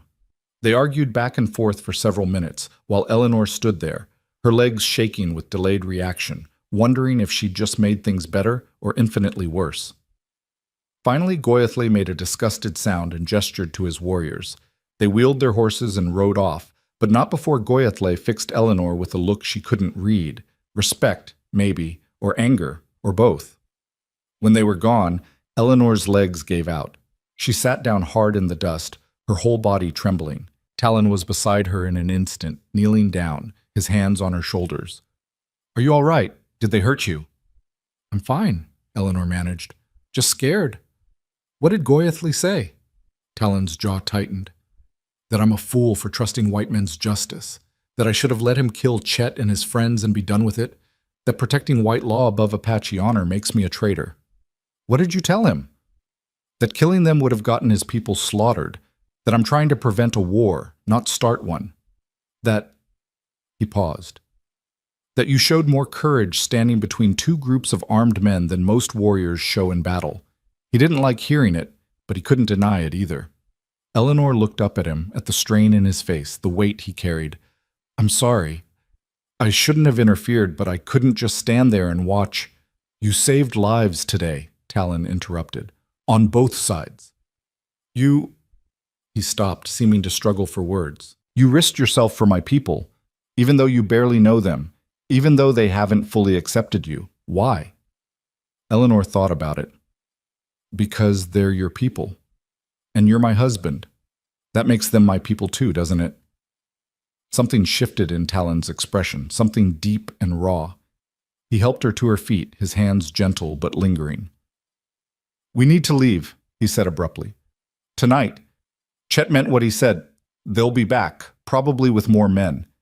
And Goyatle is young and angry and doesn't understand the consequences of his actions. If he decides to strike first, to attack the ranchers or their families, he shook his head. I need to get you somewhere safe. Then I need to ride to my mother's camp, try to convince the elders to control the young warriors before this spirals. Where? Eleanor asked. Where's safe? Tucson, maybe. Or, he hesitated. There's a place in the mountains, a hidden valley my people use when they need to disappear. I could take you there, to my mother. She'd protect you. Eleanor's mind was reeling. Everything was happening too fast, the fragile peace she'd thought they were building crumbling like sand. What about you? I'll do what I always do. Try to negotiate. Try to find a middle path between men who only want blood. He started toward the house, already planning, already shifting into the role of mediator and peacemaker. But Eleanor didn't follow. Something had crystallized in her mind during the standoff, something she needed to understand before they went any further. Talon, wait. He turned back. The box you gave me, she said. The key. You said I should open it when I'd decided what kind of marriage this was going to be. This isn't the time. It's exactly the time, Eleanor interrupted. Because whatever happens next, whatever danger we're riding into, I need you to know. I need to tell you before... She took a breath. I'm staying. Not because I have nowhere else to go. Not because I'm trapped. But because I choose to. I choose this. I choose you. Talon stood very still. You don't have to decide now. Not under pressure, not when... I'm not deciding under pressure, Eleanor said. I decided days ago, maybe weeks ago, I don't know, somewhere between your mother's camp and learning to scrape hides and sitting on the porch with you watching the sunset. I needed you to know, in case something happens, in case we don't get another chance to talk about it. For a long moment, Talon just looked at her, his dark eyes searching her face like he was trying to memorize it. Then he crossed the distance between them in 3 strides and pulled her into his arms. It was the first time he'd really touched her, held her like she was something precious, instead of something fragile he was afraid to break. Eleanor felt the solid warmth of him, the strength in his arms, the way his heart was racing against her cheek. Eleanor, he said into her hair, and there was something in his voice she'd never heard before, something vulnerable and honest and terrified. If anything happens to you because of me, because of this, then we face it together, she said firmly. That's what choosing means, doesn't it? You don't get to protect me by pushing me away. We're in this together now. He pulled back just enough to look at her face, and Eleanor saw in his eyes that he understood what she was really saying, that this wasn't about politics or survival anymore, that somewhere along the way, this arrangement had become real. We need to pack, he said finally, his voice rough. Quickly, take only what you can carry. We ride in an hour. Eleanor nodded and started to turn toward the house, but Talon caught her hand. The key, he said. In the box. I want you to take it with you. Keep it. The money is still yours, Eleanor. That doesn't change just because you've chosen to stay. It's insurance, a way out, if you ever need one. Promise me you'll keep it. Talon, promise me. She saw in his face that this mattered to him, that he needed her to have that escape route even as she was choosing not to use it, so she nodded. I promise. Inside the house, they moved with urgent efficiency. Eleanor packed her few possessions into a canvas bag, clothes, the carved box with its key, her mother's cameo brooch. Talon gathered supplies, food and water and ammunition, his movements practiced and grim. They were almost ready when Eleanor heard it, a sound that made her blood run cold. Horses again, many horses, coming fast from multiple directions. Talon, she said, her voice tight with fear. He was at the window in an instant, looking out, and Eleanor saw his face go hard as stone. Outlaws, The ones who've been raiding the ranches and blaming it on the Apache. They must have been watching, waiting for an opportunity. How many? Too many. He grabbed his rifle, checked the ammunition. Eleanor, listen to me carefully. There's a root cellar under the floorboards in the bedroom. Hide there. Don't come out no matter what you hear. When it's safe, ride Sky to my mother's camp. She'll know what to do. I'm not leaving you. You have to, Talon said urgently. The sound of horses was getting closer. They'll kill me, Eleanor. I know too much about their operation, and I've been trying to expose them. But they might leave alone. You're a white woman. You're innocent in this. Hide, stay quiet, and survive, please. Eleanor wanted to argue, wanted to refuse, but the terror in his eyes stopped her. This wasn't about bravery or standing together. This was about cold tactical reality. Go, Talon said, and there was no time to argue anymore because suddenly the door was being kicked in and men were flooding into the house. Rough men with guns and cruel faces, men who'd clearly come for violence. Eleanor ran for this bedroom as gunfire exploded behind her. She could hear Talon fighting, could hear him taking down at least two of them before they overwhelmed him. She wanted to turn back, wanted to help, but his voice in her head kept saying, survive, survive, survive. She found the root cellar entrance, pulled up the floorboards with shaking hands, and dropped down into the darkness below. Above her, she could hear boots pounding, furniture breaking, Talon shouting something defiant before a sickening thud silenced him. Eleanor pressed her hand over her mouth to keep from screaming. Tears streamed down her face as she listened to the outlaws ransacking the house above her. "Where's the woman?" one of them shouted. "Chet said there was a woman." "Probably ran when she heard us coming," another voice answered. "Don't matter, we got what we came for. Tie him up and let's move." "What about the house?" "Burn it. Send a message to any other Indians thinking about settling on white land." No, no, no, no. Eleanor's mind raced. They were going to burn the house with her in it. She'd suffocate in the smoke or burn alive, and they'd never even know she was here. She heard them dragging Talon out, heard his body thump against the steps. Heard one of them laugh about how the Apache translator wouldn't be translating anymore. Heard them splashing something, oil probably, around the room above her. Then she smelled smoke. Eleanor's survival instinct kicked in. She couldn't stay here. She had to get out, had to find help, had to save Talon before they killed him. She pushed up on the floorboards carefully, listening. The smoke was already thick, flames spreading fast across the oil-soaked floor. Through the haze, she could see the outlaws had left. She could hear horses outside, riding away. Eleanor climbed out of the cellar, coughing, her eyes streaming. The house was going up fast, flames eating through the dry wood like it was kindling. She had seconds, maybe, before the whole structure collapsed.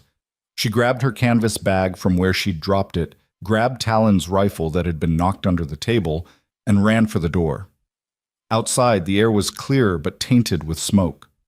Eleanor gasped it in, looking around desperately. The outlaws were riding east toward the desert. She could see them clearly, 8 men on horseback, and one horse in the middle carrying a body tied across its back. Talon. Eleanor's hands shook as she ran to the corral where Sky waited, already nervous from the smoke and noise. She managed to get a saddle on the horse, barely, her fingers fumbling with straps and buckles, and pulled herself into the saddle. Behind her, the house collapsed in on itself with a roar of flames and sparks. Everything Talon had built, everything they'd started to build together, gone in minutes. But Eleanor didn't look back. She kicked Sky into a gallop and rode after the outlaws, after her husband, into the darkening desert. She had no plan, no weapons except the rifle she barely knew how to use, no backup, no help, no realistic hope of success. But she'd meant what she'd told Talon. They were in this together now, and she wasn't about to let him die alone in the desert while she hid like a coward. So Eleanor rode, pushing Sky hard, following the dust cloud the outlaws had left behind. The sun was setting, painting the sky blood red, and somewhere ahead of her the man she'd chosen to build a life with was riding toward his execution. She didn't know how she'd save him, but she knew with absolute certainty that she'd try or die trying. The thought should have terrified her, but all Eleanor felt was a cold, clear determination. She'd been Eleanor Price once, a scared girl who'd lost everything. Then she'd been Eleanor Greyhawk in name only, a political gesture, a convenience. But riding into the desert after armed outlaws to save her husband, she was finally, truly, herself. A woman who'd made a choice and would see it through to the end, whatever that end might be. The desert stretched out before her, vast and unforgiving.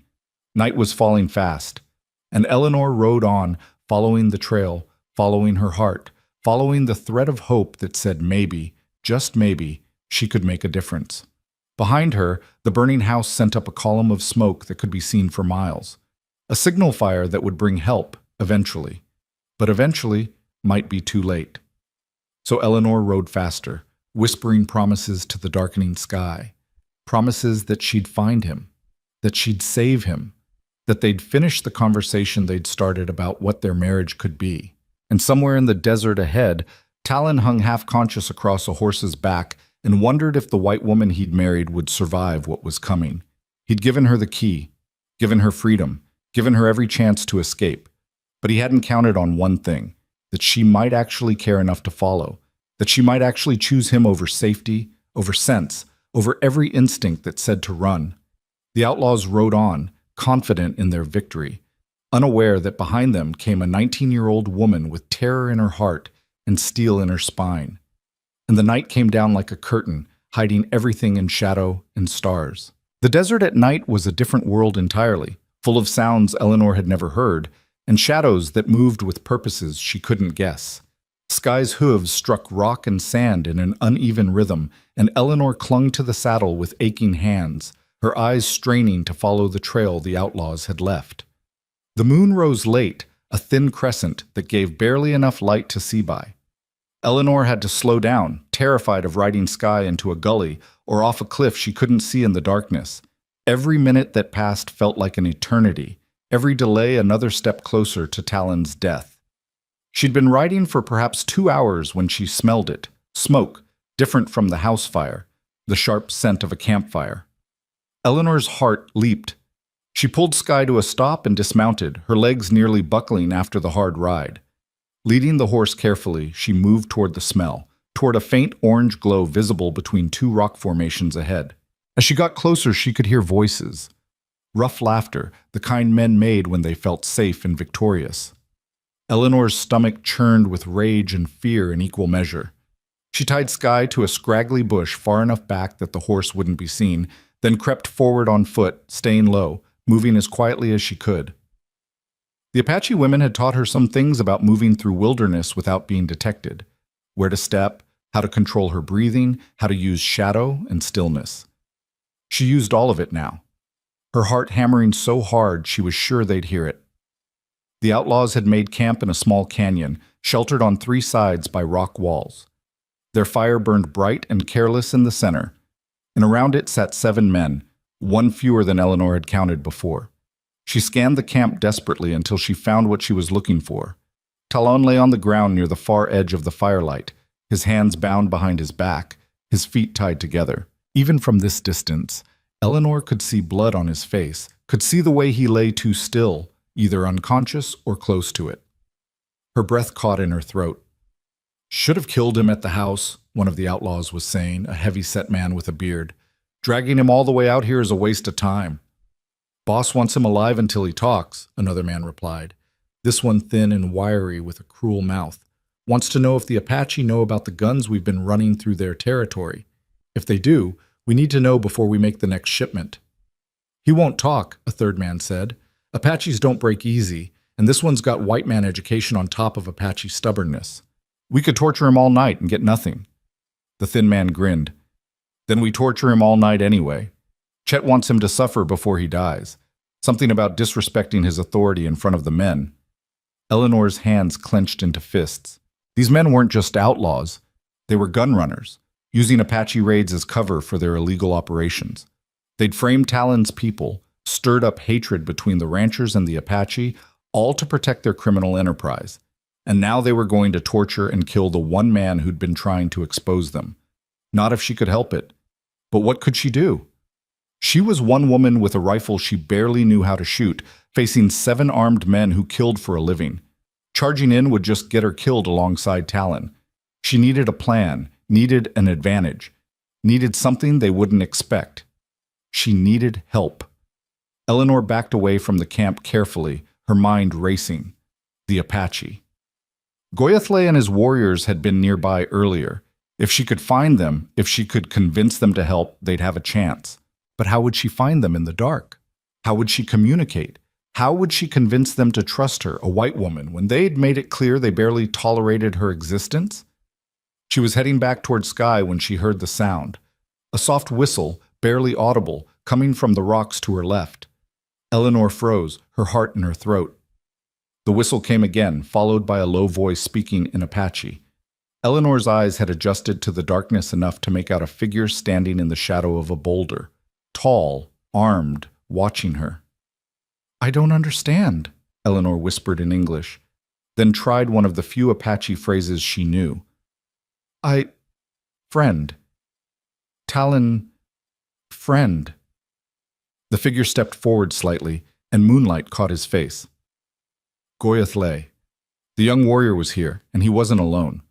Eleanor could see other shapes in the darkness now, at least 6 or 7 more warriors positioned around the canyon. They'd been following. Following Talon or following the outlaws, Eleanor wasn't sure which, but they were here. Goyathle spoke again in Apache, his tone questioning. Eleanor gestured desperately toward the camp, toward where Talon lay bound. She pointed to the outlaws, made a slashing motion across her throat, tried to communicate danger, urgency, death. Then she remembered something Kaya had taught her, the Apache word for help. "Inda," she said, the word feeling clumsy in her mouth. Then she added the word for husband, shikai, and put it together as best she could. "Shikai, help, please." Goyathle studied her for a long moment, his expression unreadable in the darkness. Then he made a gesture and melted back into the shadows. For a terrible second, Eleanor thought he was leaving, abandoning her and Talon to their fate. But then she felt a hand on her shoulder, gentle but firm. She turned to find an older warrior beside her, one she recognized from Nalin's camp. He gestured for her to follow, and they moved together through the darkness to where the other Apache had gathered. One of them spoke some English, enough to translate haltingly. His name was Cochise, named after the great chief, and his eyes were sharp with intelligence. "Goyathle asked why we help," Cochise said quietly. "These men, they are white problem. Why Apache die for Talon, who lives like white man?" Eleanor looked at Goyathle, meeting his eyes directly. "Because Talon is trying to protect your people. These men are gun runners. They steal cattle and blame the Apache. They want war between your people and the ranchers so nobody looks at them. If Talon dies, the truth dies with him. Your people will be hunted for crimes they didn't commit." Cochise translated. Goyathle's expression shifted, anger flickering across his face. He responded sharply. "He says he knows about the gun runners," Cochise translated. "Says Talon has been trying to prove this for months." "But how do you know? Why do you care?" "Because Talon is my husband," Eleanor said simply. "And what hurts him hurts me. What hurts your people hurts me. I chose this. I chose all of it." When Cochise translated, several of the warriors exchanged glances. Goyathle spoke again, longer this time, his tone less hostile. "He says you are either very brave or very stupid," Cochise said, and there might have been the faintest hint of amusement in his voice. "He says you stood between guns today to protect Apache and white alike. He says you work with Apache women even though it hurts your soft hands. He says maybe you are worthy of Talon after all." He paused. "He asks, what is your plan?" Eleanor's mind raced. She had no real military experience, no tactical training, but she had something else.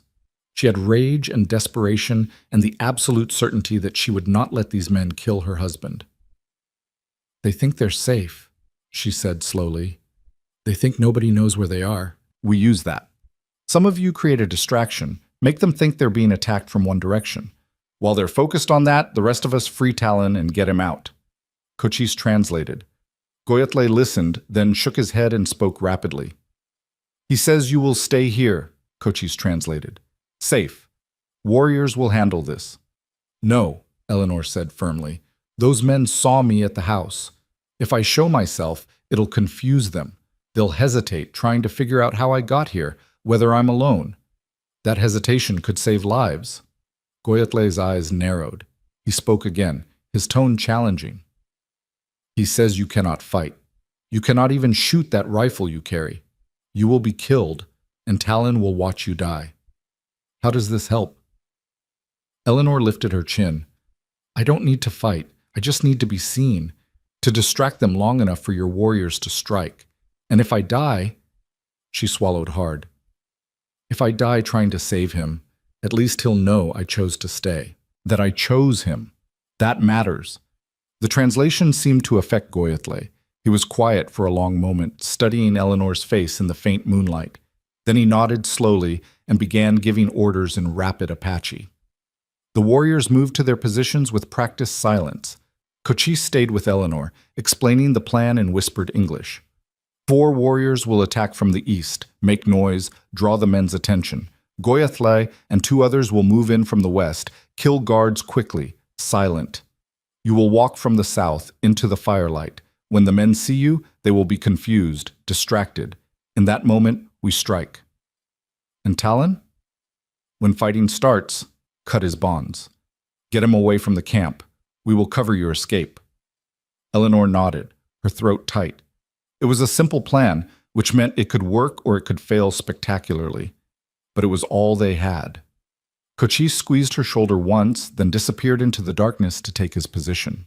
Eleanor was left alone, crouched behind a boulder, counting her heartbeats and trying to steady her breathing. She thought about the carved box back in her canvas bag, about the letter inside it, about Talon's words. You are not my prisoner. You are a woman who deserves the dignity of choice. She'd made her choice. Now she had to see it through. The signal came as a bird call, so perfect that Eleanor almost missed it. Then chaos erupted on the eastern side of the canyon. War cries split the night, gunfire exploded, and the outlaws scrambled to their feet, grabbing weapons, shouting orders. Eleanor took a deep breath and stepped out from behind the boulder. She walked toward the firelight slowly, deliberately, making herself visible. The rifle was in her hands but pointed down. She wasn't trying to threaten, just trying to be seen. One of the outlaws saw her first. What the hell? It's the woman! How did she— Shoot her! Someone yelled. But they hesitated, just as Eleanor had predicted. Confused by her presence, trying to figure out if she was alone or if this was a trap. That hesitation cost them everything. Goyatle and his warriors struck from the shadows like ghosts. Silent and deadly, they took down 3 outlaws before the others even realized they were under attack from multiple sides. Gunfire lit up the night, bullets ricocheting off rock, men screaming. Eleanor ran toward Talon, dropping to her knees beside him. His eyes were open now, wide with shock and pain, and something that might have been fear. Eleanor, he gasped. What are you? You need to run. You need to— Shut up, she said, her hands fumbling with the ropes binding his wrists. They were tied tight, and her fingers were shaking so badly she could barely work the knots. I'm getting you out of here. A bullet struck the ground inches from her leg, kicking up dirt. Eleanor flinched but kept working the ropes. Around them, the battle raged. Apache warriors and outlaws locked in close combat, the advantage shifting moment by moment. Finally, the knot gave way. Talon's hands came free, and he immediately reached for the bonds at his feet. Eleanor helped him, and together they got them loose. Talon tried to stand, but his legs buckled. They'd beaten him worse than Eleanor had realized. His face was bruised and swollen, his ribs probably broken from the way he was breathing. I can't, he started. You can, Eleanor said fiercely. She got her shoulder under his arm, taking as much of his weight as she could. We're leaving, together. Now move. They stumbled away from the firelight, toward the darkness and safety. Behind them, Eleanor heard Goyatle's voice shouting in Apache, heard the outlaws' return fire becoming more sporadic as they realized they were outmatched. Eleanor and Talon made it perhaps 50 yards before Talon's legs gave out completely. They went down together in a tangle of limbs, and Talon coughed, a wet, painful sound that terrified Eleanor. Leave me, he gasped. Get to safety, Eleanor, please. Not a chance, she said, trying to pull him upright again. I didn't ride through the desert at night and walk into a camp of murderers just to leave you now. You're stuck with me, Greyhawk. Deal with it. Despite everything, the pain, the danger, the chaos, Talon laughed. It turned into another cough, but his eyes, when he looked at her, were warm with something that made Eleanor's chest ache. "Stubborn woman," he managed. "You married me," Eleanor pointed out. "Your own fault." Footsteps approached, and Eleanor's hand went to the rifle she'd dropped. But it was Goyatli, appearing out of the darkness with two other warriors. They took in the situation at a glance. Goyatli spoke in Apache, gesturing. One of the warriors bent down and simply picked Talon up, slinging him over his shoulder like he weighed nothing. Talon started to protest, but Goyatli cut him off with a sharp word. Cochise appeared at Eleanor's elbow. "The fight is over. 4 outlaws dead, 3 escaped into the desert. We will hunt them tomorrow. Now we must go.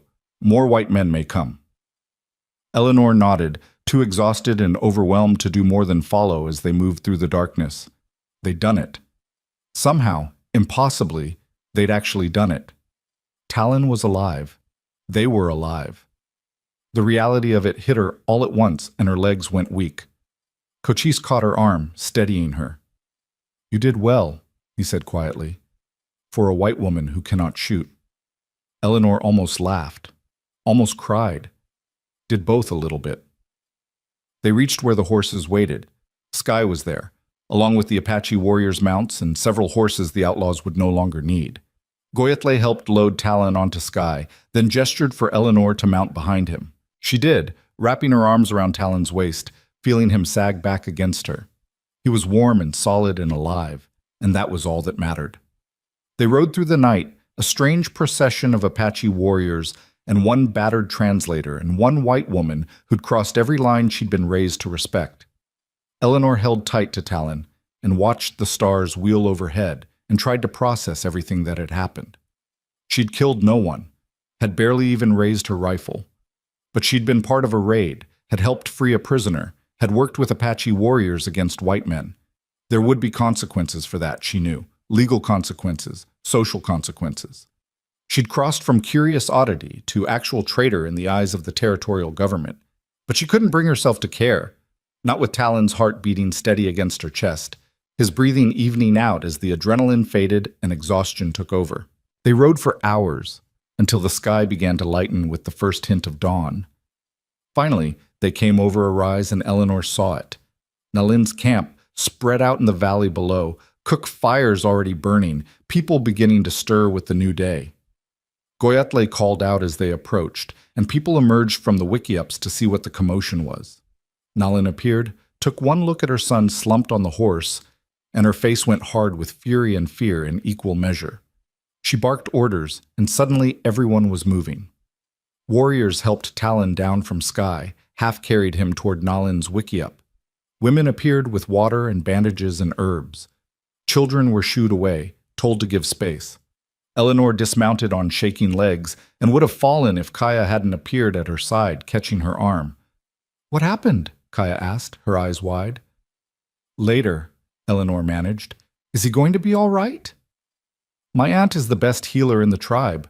If anyone can help him, she can. Come, you need to sit down before you collapse." But Eleanor shook her head. "I need to be with him." Kaya looked like she wanted to argue, but something in Eleanor's face stopped her. Instead, she just nodded and led Eleanor toward the wickiup where they'd taken Talon. Inside, it was dim and crowded. Nalin knelt beside her son, her hands moving with practiced efficiency over his injuries. An older woman Eleanor didn't recognize was grinding something in a bowl. Herbs or medicine, Eleanor guessed. Other women hovered nearby with supplies. Nalin looked up when Eleanor entered. Their eyes met, and for a moment Eleanor expected to be thrown out, told she wasn't wanted, wasn't family enough to be here. Instead, Nalin gestured to the space beside her. "Sit," she said in heavily accented English. "Hold his hand. He will want to know you are here." Eleanor sank down beside Talon, taking his hand in both of hers. His eyes were closed, his face pale beneath the bruises, but his fingers tightened around hers when she touched him. Nalin worked in silence, cleaning wounds, applying poultices, binding ribs with practiced movements. The older woman brought her the bowl of ground herbs mixed with something that smelled sharp and medicinal, and Nalin spread it carefully over the worst of the cuts and bruises. Finally, she sat back, wiping her hands on a cloth. She spoke to Eleanor in Apache, her voice weary. Kaya, who'd slipped in to watch, translated quietly. She says he will live. Broken ribs, many bruises, a concussion perhaps, but nothing that will not heal with time and rest. Kaya paused. She says you brought him back. She asks how. Eleanor looked at Nalin, at this strong woman who'd survived so much, who'd raised a son caught between two worlds and loved him anyway. Goyathle and his warriors did the fighting. I just refused to let him go. When Kaya translated, Nalin's expression softened. She reached out and touched Eleanor's face, a gentle touch, almost tender. She spoke again, longer this time. She says you are braver than you look, Kaya translated, and there was wonder in her voice. She says you rode into danger for her son when you could have run to safety. She says you worked with Apache warriors against white men, even knowing what that will cost you. She says, Kaya's voice caught.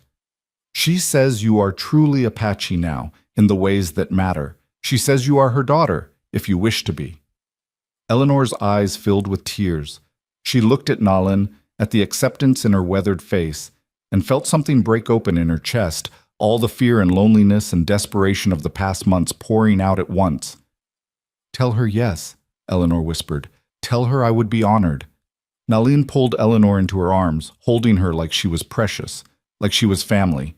And Eleanor, who'd lost her own parents, who'd been alone and scared for so long, finally let herself break down and cry against this stranger's shoulder who wasn't a stranger anymore. Behind them, Talon's eyes flickered open. Through the haze of pain and medicine, he saw Eleanor in his mother's arms, saw the way Nalin was holding her with fierce protective love. Saw Goyathle standing in the doorway with respect in his eyes instead of suspicion. Something had changed, something fundamental and important. And as consciousness slipped away again, Talon's last thought was that maybe, just maybe, the impossible was becoming possible after all. Outside the wickiup, the sun rose over the Apache camp, painting the world in shades of gold and copper. The night's violence was over.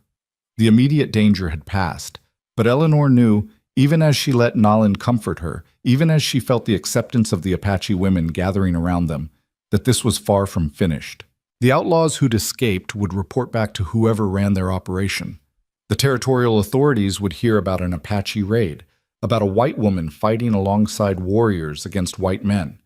Chet and his ranchers would use it as evidence that the Apache couldn't be trusted, that stronger measures were needed. War was coming. Eleanor could feel it in the air, could see it in the grim faces of the warriors, could hear it in the worried whispers of the women. But for now, in this moment, Talon was alive. Eleanor was accepted, and they had each other and the support of people who'd chosen to stand with them. It would have to be enough. Later, when Talon woke properly, Eleanor was still there beside him. Her head had dropped onto her folded arms beside his pallet, exhaustion finally claiming her. Talon looked at her. At the dirt on her face, the tears dried on her cheeks, the raw determination even in sleep. She'd come for him. This woman who'd had every reason to use the key he'd given her, to take the money and disappear into a new life far from all this chaos. She'd ridden into the desert alone, faced armed killers, worked with Apache warriors she barely knew, all to save him, and in doing so, she'd answered the question he'd been too afraid to ask. This marriage wasn't just politics anymore. It wasn't just survival. It was real. Talon reached out with his good hand and gently touched Eleanor's hair. She stirred, lifting her head, her eyes meeting his. "You're awake," she said, relief flooding her voice. "Thanks to you," Talon said. His voice was rough, painful. "Eleanor, what you did was what any wife would do," she interrupted. "No," Talon said firmly. "It was what someone extraordinary would do, what someone brave and loyal and far better than I deserve would do." Eleanor's eyes filled with tears again. Don't say that. You gave me a choice, Talon, a real choice, when no one else ever had. You gave me freedom and respect and a place in a world I didn't understand. You made me part of something bigger than myself. I didn't save you out of obligation. I saved you because I—" She stopped, the words catching in her throat.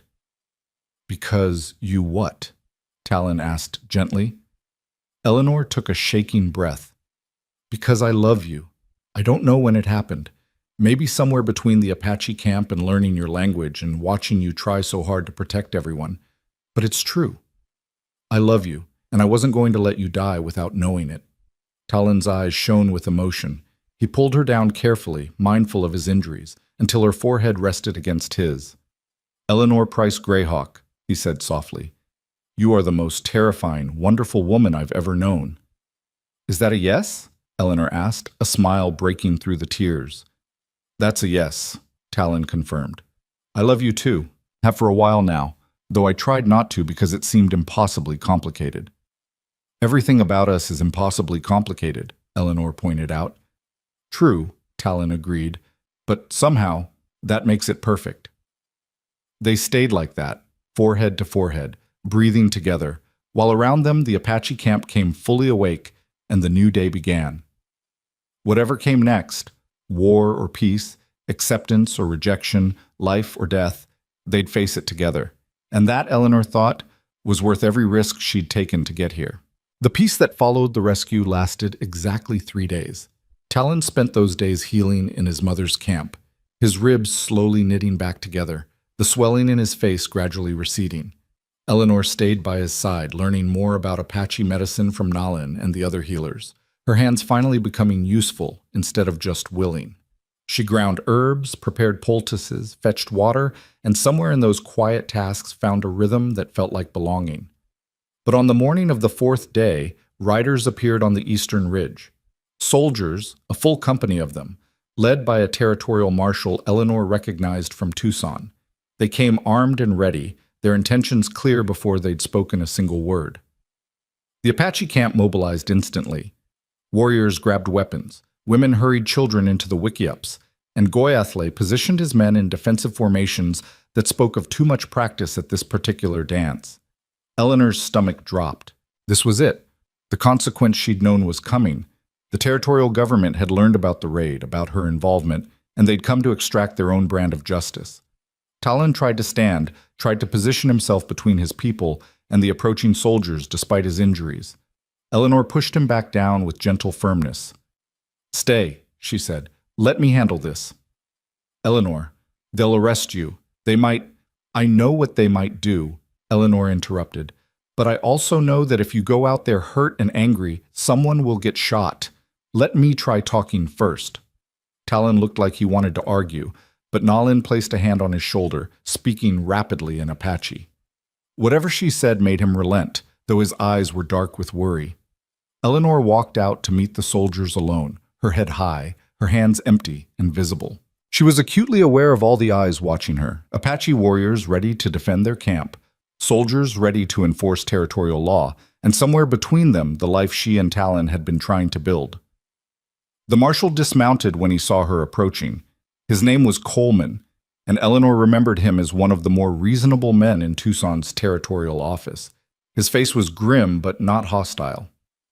Mrs. Greyhawk, he said, and there was something almost like regret in his voice. I'm afraid I need you to come with us. On what charges? Eleanor asked, keeping her voice steady. Aiding and abetting Apache raiders in an attack on white citizens. Conspiracy to commit murder. Theft of horses. Coleman's jaw tightened. The 3 outlaws who escaped the attack made it back to Tucson. They told quite a story about how you and your Apache friends murdered their companions in cold blood. Eleanor's hands clenched into fists. Those men were gun runners, Marshal Coleman. They were using Apache territory to smuggle illegal weapons, stealing cattle, and blaming it on the Apache to cover their tracks. They kidnapped and intended to murder my husband. We were defending ourselves. That's not how they tell it, Coleman said. And right now their version is the one the territorial governor is hearing. The ranchers are demanding action. The townspeople are scared. There's talk of sending the army in to clear out the Apache camps by force. He paused. If you come peacefully, testify to what you know, maybe we can sort this out before it becomes a bloodbath. And if I don't come peacefully? Coleman's expression hardened. Then I have orders to take you by force and to arrest Talon Greyhawk as well on charges of inciting Apache violence against white settlers. The governor wants him out of the picture, Mrs. Greyhawk. He thinks your husband has become too sympathetic to the Apache cause. that he's lost his objectivity. Eleanor felt cold fury wash through her. They were going to use her as leverage against Talon, use him as a scapegoat for tensions that had been building long before either of them arrived on the scene. It was politics and prejudice wrapped in the language of law, and it would end with good people dead or imprisoned for crimes they hadn't committed. Unless she could find a way to change the narrative. "I'll come with you," Eleanor said quietly, "but on one condition." Coleman's eyebrows rose. "You're not really in a position to make conditions." "Maybe not, but hear me out anyway." Eleanor took a deep breath. "I'll testify. I'll tell everything I know about the gun runners, about the raid, about everything that's happened, but I want to do it publicly. In front of the territorial council, the ranchers, the Apache leaders, everyone who has a stake in what happens next. No closed-door hearings, no quiet deals, everything out in the open." "Why would I agree to that?" "Because you know something's wrong here, Marshal. I can see it in your face. You know the outlaw's story doesn't add up. You know Talon has been trying to prevent violence, not cause it. And you know that if this escalates into open war between the settlers and the Apache, a lot of innocent people on both sides will die." Eleanor met his eyes steadily. "Give me a chance to tell the truth. Publicly. With witnesses. If I'm lying, if the evidence doesn't support what I say, then arrest me and throw me in jail. But if I'm telling the truth, don't you think people deserve to hear it before they start a war?" Coleman was quiet for a long moment, studying her face. Behind him, his soldiers shifted restlessly, hands near their weapons. Behind Eleanor, she could feel the Apache warriors watching, waiting to see if they'd need to fight. Finally, Coleman nodded slowly. "All right, you get your public hearing. But it happens in 3 days, and you're in custody until then. Those are my terms." "Agreed," Eleanor said, but I want your word that the Apache camp won't be touched while I'm gone. No raids, no arrests, no provocations. You're asking a lot." "I'm giving you a chance to avoid a war," Eleanor countered. "That seems worth a lot." Coleman sighed, then extended his hand. "You have my word. The camp is left alone until after the hearing." Eleanor shook his hand, sealing the agreement. Then she turned back toward the wickiups, toward where Talon had emerged despite his injuries, leaning heavily on Goyatle's arm. "Eleanor, no," Talon called out, his voice rough with panic and pain. "Don't do this. They'll twist your words. They'll hear the truth," Eleanor said firmly. She walked to him, took his face in her hands, looked into his eyes. "Trust me. I know what I'm doing." "I can't lose you," Talon said, and there was raw fear in his voice. "Not now, not after everything." "You won't," Eleanor promised. "But I need to do this. For us, for your people, for any chance at a real future." She kissed him gently, carefully, mindful of his split lip. "I love you. Remember that, no matter what happens." Before Talon could respond, before she could lose her nerve, Eleanor turned and walked back to where Coleman waited. The marshal helped her onto a spare horse, and within minutes they were riding away from the Apache camp back toward Tucson and whatever waited there. Eleanor didn't look back. If she looked back, she'd see Talon's face, and she'd lose her courage. So she kept her eyes forward and her spine straight and tried to believe that what she was doing would actually make a difference. The 3 days Eleanor spent in custody were the longest of her life. They kept her in a small room above the marshal's office. Not quite a cell, but locked from the outside. She had a bed, a window, basic necessities. Coleman even sent up decent food. But she was a prisoner nonetheless, cut off from Talon and the Apache camp, alone with her thoughts and her fears. On the second day, she had a visitor. The land office clerk who'd been present at her wedding appeared with the carved wooden box Eleanor had left in her canvas bag when she was arrested. "Thought you might want this," he said awkwardly, setting it on the small table. "Personal effects and all." Eleanor looked at the box, at the intricate carvings that had once been mysterious but now felt familiar. Inside was the key, the letter, the promise of freedom Talon had given her, the escape route she'd chosen not to take. "Thank you," she said quietly. The clerk hesitated at the door. "For what it's worth, ma'am, I think you got a raw deal. Your husband's a good man, better than most white men I know, if I'm being honest. I hope the hearing goes your way. It was a small kindness, but it warmed Eleanor's heart more than the man could know. On the third day, they came for her early. Coleman himself, along with 2 deputies, escorted her to the territorial building where the hearing would be held.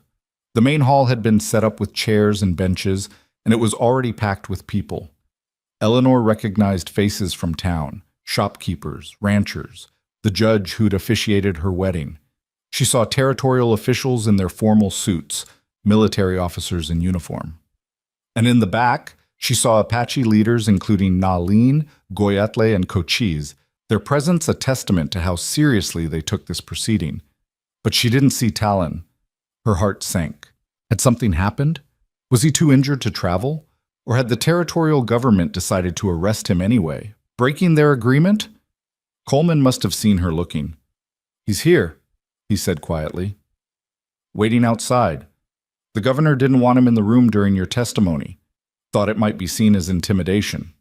Eleanor wanted to argue, but she understood the politics of it. This hearing was theater as much as justice.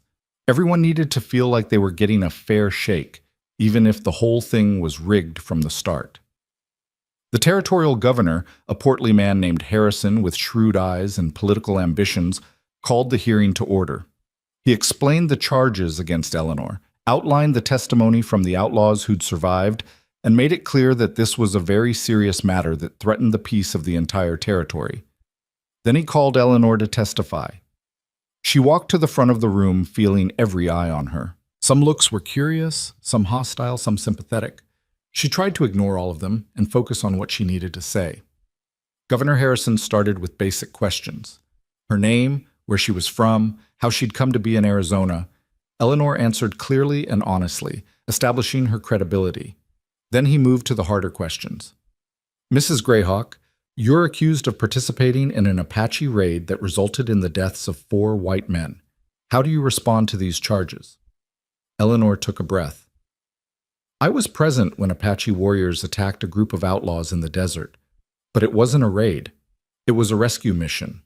Those men had kidnapped my husband, burned our home, and were planning to torture and kill him to prevent him from exposing their criminal activities." A murmur ran through the crowd. Governor Harrison raised a hand for silence. "That's a serious accusation. Do you have any proof?" "I have my testimony. I have the testimony of the Apache warriors who were there.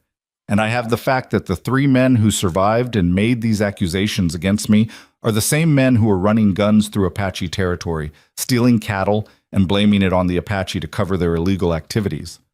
One of the outlaws, a thin man with a cruel mouth who Eleanor recognized from the camp, jumped to his feet. "That's a lie. We never ran no guns. We're honest ranchers, and that Apache-loving whore is trying to—" "Sit down," Governor Harrison said sharply. "You'll have your chance to speak." But the damage was done. The word whore hung in the air, and Eleanor saw the way some of the faces in the crowd hardened with disgust. A white woman married to an Apache. A white woman who fought alongside warriors against her own people. In their eyes, she'd already condemned herself. Eleanor forced herself to continue. For months, someone has been using Apache territory to smuggle illegal weapons. They've been stealing cattle and leaving Apache signs at the crime scenes to blame the raids on Talon's people.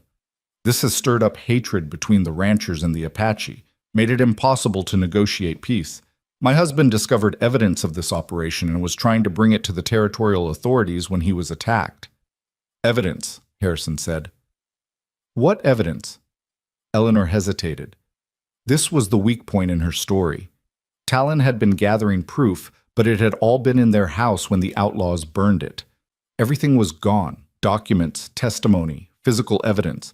All they had left was their word, and the word of a white woman who'd married an Apache wasn't worth much in this room.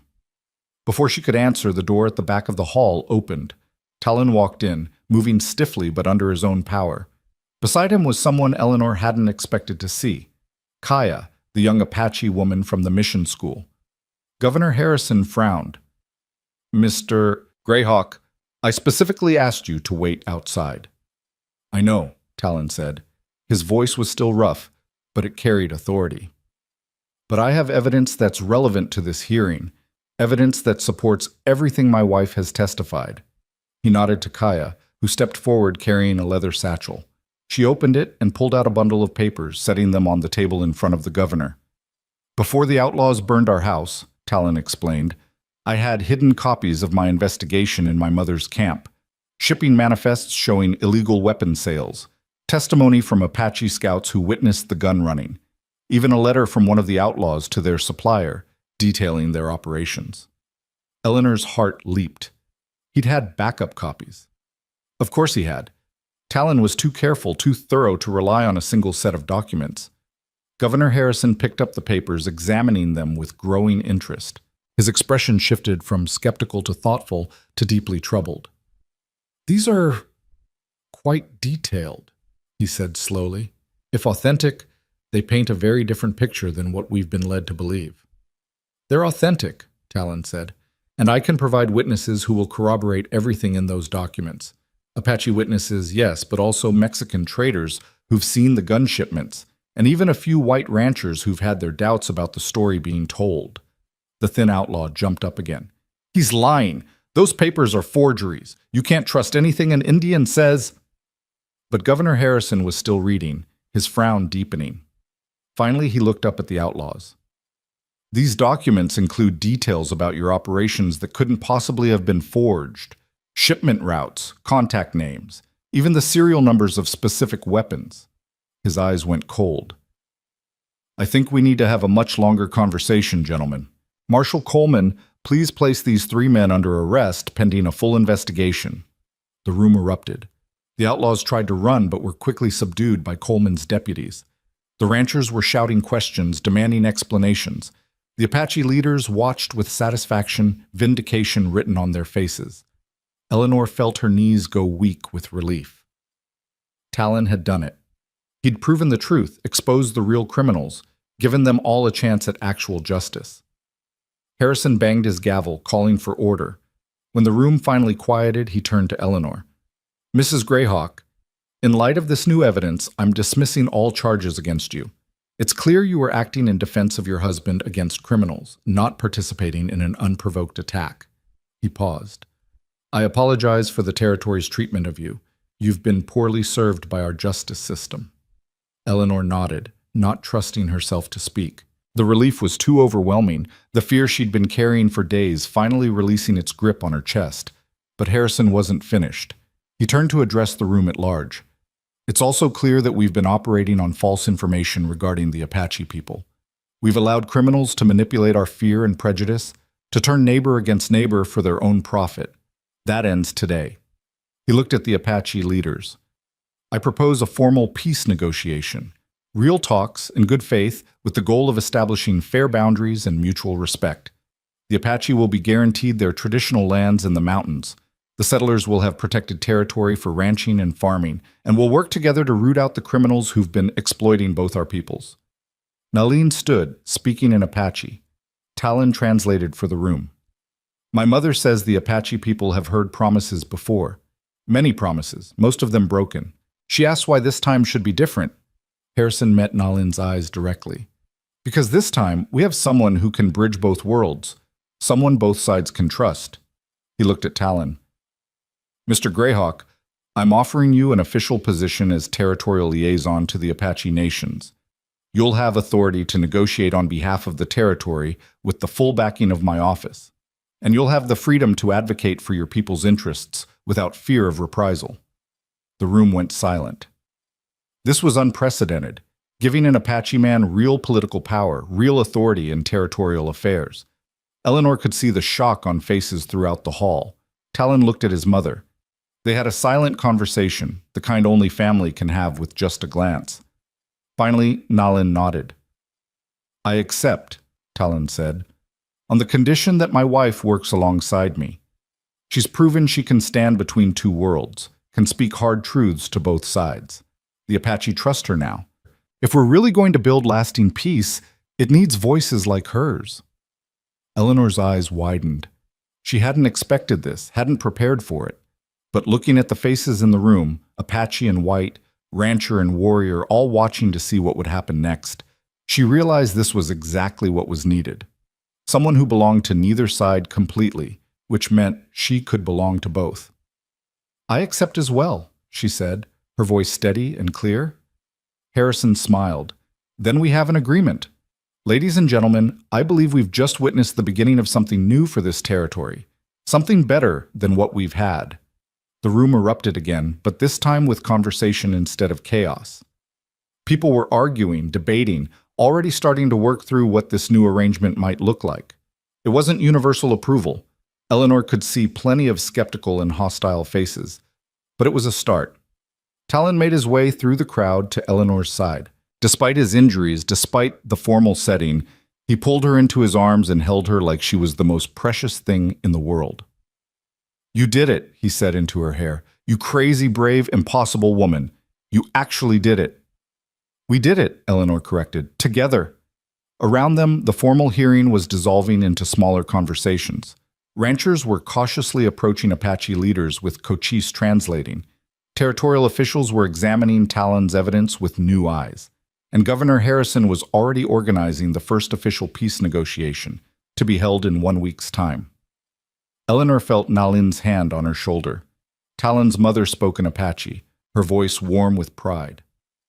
"She says you have honored her son and her people," Kaya translated, appearing at Eleanor's elbow with a smile. "She says you are truly her daughter now, and the Apache will remember what you did here today." Eleanor turned and embraced Nalin, feeling the older woman's strength and acceptance wrap around her like a blessing. When they separated, Eleanor saw tears in Nalin's eyes, tears of relief and hope and the beginning of healing. Goyathle approached next, the young warrior who'd questioned her so fiercely at their first meeting. He spoke in Apache, then switched to his halting English. "You have warrior heart," he said simply. "Apache honor warrior heart, no matter what skin it wears." He extended his hand in the white custom, and Eleanor shook it, feeling the significance of the gesture. The crowd was beginning to disperse, people heading back to their homes and camps with much to think about. Coleman appeared at Eleanor's side with the carved wooden box. "Thought you'd want this back," he said. "Sorry for the accommodations these past few days." "You were doing your job," Eleanor said, taking the box. "And you kept your word about protecting the Apache camp. That meant more than you know." Coleman nodded and moved off. Eleanor looked down at the box, at the symbol of freedom it represented. She'd been carrying it as insurance, as a reminder that she always had a choice, but she didn't need it anymore. "Come with me," she said to Talon, taking his hand. They walked together through the thinning crowd, out of the territorial building, into the bright Arizona sunshine. Eleanor led Talon to a quiet spot behind the building, away from curious eyes. Then she opened the carved box and took out the key and the letter. She held them for a moment, remembering the day Talon had given them to her, remembering what they'd meant then and what they meant now. "Do you remember what you wrote?" Eleanor asked. "About marriage not being a prison?" "Every word," Talon said softly. "You gave me freedom when I had none. You gave me choice when I had no power. You gave me respect when everyone else saw me as just a problem to be solved." Eleanor smiled, tears gathering in her eyes. "And now I'm giving these back to you, not because I don't want them, but because I don't need them anymore." She held out the key and the letter to Talon. He stared at them, understanding dawning in his eyes. "Eleanor, I can't. You should keep them. Just in case things get difficult again. Just in case." "Just in case what?" Eleanor interrupted gently. "Just in case I change my mind about loving you? Just in case I decide that being your partner in building peace between our peoples isn't what I want? Those things aren't going to happen, Talon. I'm here, I'm staying, and I don't need an escape route because I'm not looking for an escape." Talon took the key and letter with shaking hands. He looked at them, at the symbol of trust he'd given her, now being returned with even deeper meaning. Then he did something Eleanor didn't expect. He walked to the small forge behind the blacksmith shop next door, asked the smith for a moment with the tools, and began to work the silver key with practiced hands. Eleanor watched as he heated and shaped the metal, as the key slowly transformed under his skilled manipulation. The blacksmith watched too, curious, and offered advice and better tools. Within an hour, Talon had reshaped the key into something new. A pendant. Simple and beautiful, the silver wrought into a design that combined Apache symbols with something more universal, 2 circles interlinked, separate but joined, neither dominating the other. Talon threaded it onto a leather cord and held it out to Eleanor. "This was supposed to represent your freedom to leave," he said. "Now it represents something else. Two people choosing to be together. Two peoples choosing to coexist. Two worlds joining without either losing what makes them unique." He fastened it around Eleanor's neck. "Will you wear it? Not as a symbol of escape, but as a symbol of choice freely made." Eleanor touched the pendant, feeling the warmth of the metal against her skin. "Always," she whispered. They stood together in the shadow of the territorial building, two people who'd started as strangers bound by desperation and had become partners bound by love. The road ahead wouldn't be easy. Eleanor knew that. There would be setbacks and challenges, people who refused to accept the new peace, old hatreds that died hard. But they'd face it together. A week later, the formal peace negotiations began.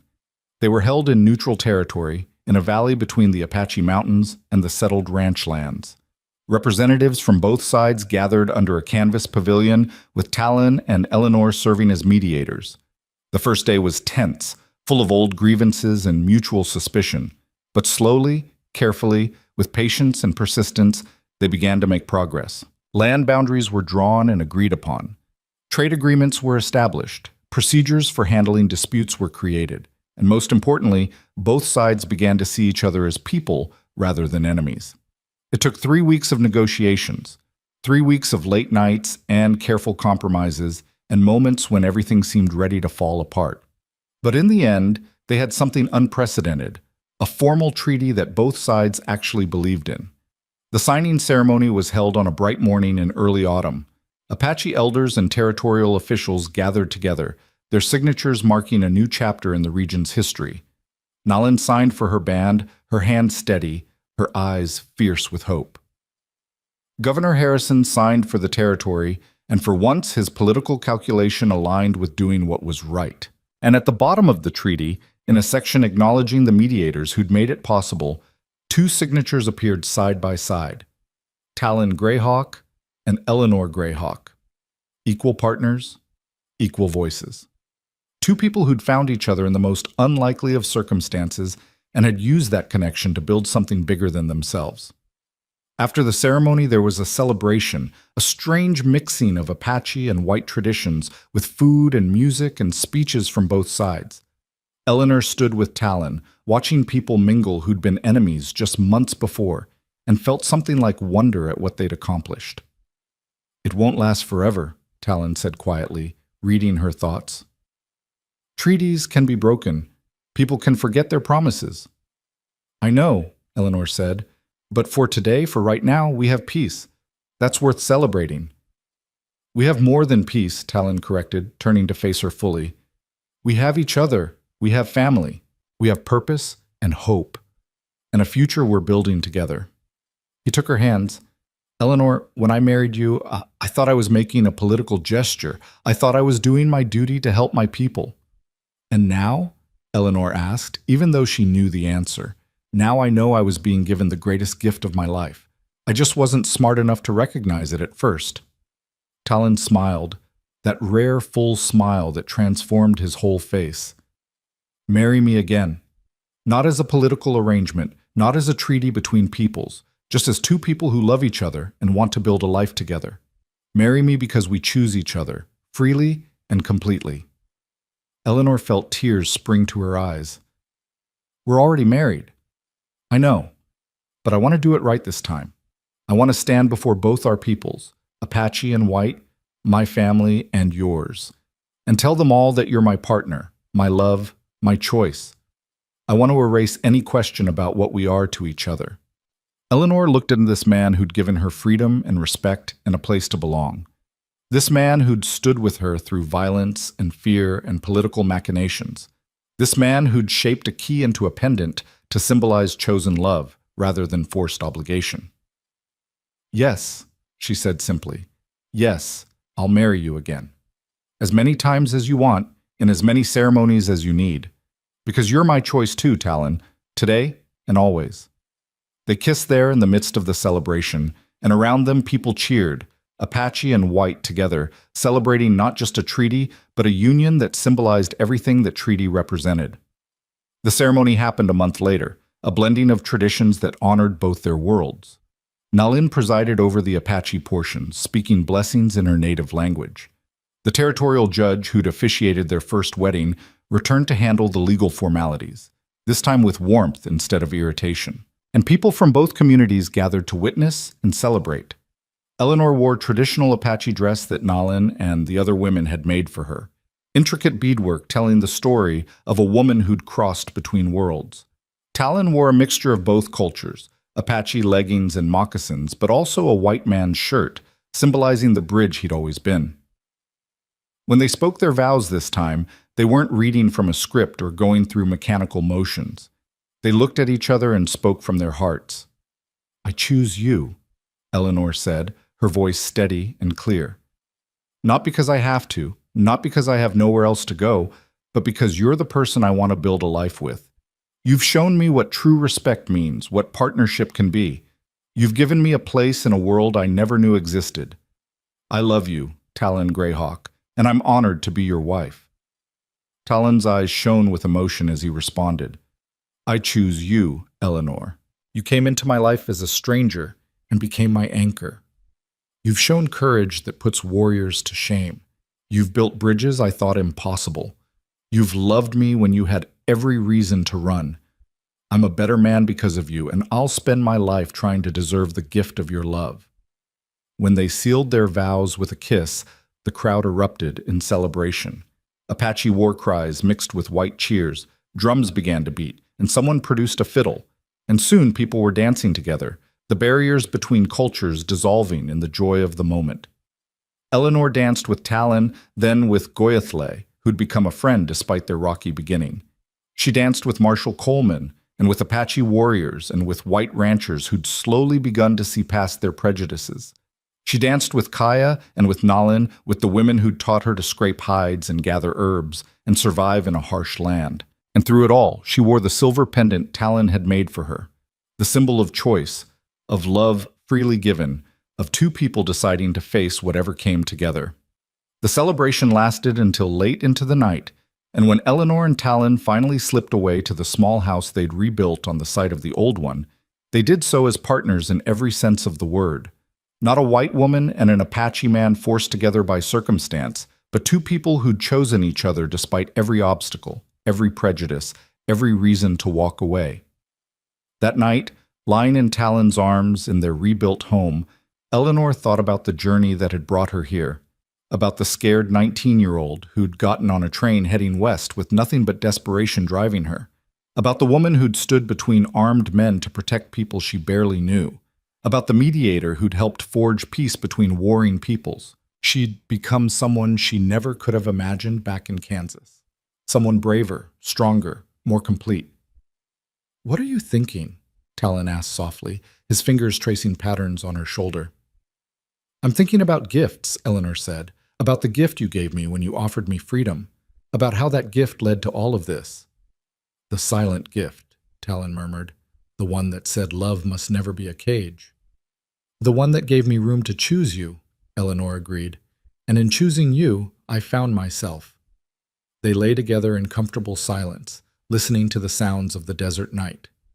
Tomorrow they'd return to their work as territorial liaisons, to the ongoing negotiations and challenges of maintaining peace. Tomorrow they'd face the people who still opposed the treaty, who still saw them as traitors or oddities or threats. But tonight they were just two people who loved each other, who'd built something beautiful out of desperation and fear and impossible circumstances. Outside, the stars wheeled overhead, the same stars that had watched Eleanor arrive in Arizona all those months ago. The same desert that had seemed so foreign and frightening now felt like home. And the man beside her, who'd started as a stranger with a desperate plan, was now the person who knew her better than anyone ever had. They'd silenced the doubters not with words, but with actions. They'd proven that love could cross any divide if both people were brave enough to choose it. They'd shown that marriage could be a partnership of equals, that respect and freedom were foundations for lasting love. And they'd done it all while helping to build peace between peoples who'd been enemies for generations. It wasn't a fairy tale ending. Eleanor knew there would be hard times ahead, knew that prejudice and hatred didn't disappear overnight, knew that maintaining peace would be constant work, but it was a real ending, an honest one, built on choice and courage and the determination to see each other as fully human. Years later, when people would ask Eleanor about her marriage, about how a white woman from Kansas had ended up as the wife of an Apache translator and a key figure in territorial peace negotiations, she would always tell them about the gift, about the carved wooden box and the silver key inside it, about the letter that had promised her freedom when she had none, about the man who'd valued her choice more than his own convenience, and about how that gift, that silent, powerful gift of respected freedom, had given her the space to discover what she really wanted, which turned out to be the man who'd offered her an escape route, the people who'd taught her strength and a life bigger and more meaningful than anything she could have imagined. She would tell them how the key had been transformed into a pendant, how the symbol of escape had become a symbol of chosen commitment. And she would touch that pendant, still worn around her neck decades later, and smile with the knowledge that the best gifts are the ones that set you free to choose love. Talon and Eleanor Greyhawk lived long lives together, their partnership becoming legendary in territorial history. They raised children who belonged to both worlds, who spoke both languages, who carried forward the work of building bridges between cultures. They saw peace hold and occasionally falter, and they were always there to help repair it when it frayed. And when they were old and gray, sitting on the porch of their house watching the sun set over the mountains, they would sometimes talk about that first desperate marriage ceremony, about how neither of them could have known what they were beginning, about how the scared girl and the lonely translator had become partners who changed history. "Do you ever regret it?" Eleanor would ask, though she knew the answer. "Never," Talon would reply, taking her weathered hand in his. "You were the best choice I never knew I was making." "We were lucky," Eleanor would say. "We were brave," Talon would correct. "Luck is what happens when bravery meets opportunity. We made our own fortune." And Eleanor would nod, touching the silver pendant she still wore, and agree. They'd been brave enough to choose each other, brave enough to fight for that choice, brave enough to build something lasting from the most unlikely of beginnings. The wedding gift that had silenced the whole town wasn't gold or jewels or property. It was respect. It was freedom. It was the acknowledgement that love without choice was prison, and prison could never be the foundation for anything good. Talon had given Eleanor the power to leave, and in doing so, he'd given her the power to truly stay, to choose him not from desperation, but from love. To build a life together, not because they had to, but because they wanted to. That was the gift that had changed everything. The silent gift that spoke louder than any words could. The gift that said, "I see you. I respect you. I trust you to know your own heart." And Eleanor's gift in return was equally simple and equally profound. "I choose you. Not because I must, not because I have no other options, but because you're worth choosing." Together, they'd proven that the most powerful unions are built not on obligation or convenience, but on mutual respect and freely given love. They'd shown that marriage could be a partnership of equals, that different worlds could coexist, that courage and compassion could overcome prejudice and fear. And it had all started with a box, a key, and a letter that offered freedom. The wedding gift that silenced a town not through its material value, but through the revolutionary idea it represented, that love must always be a choice, never a cage. That was their story. That was their truth.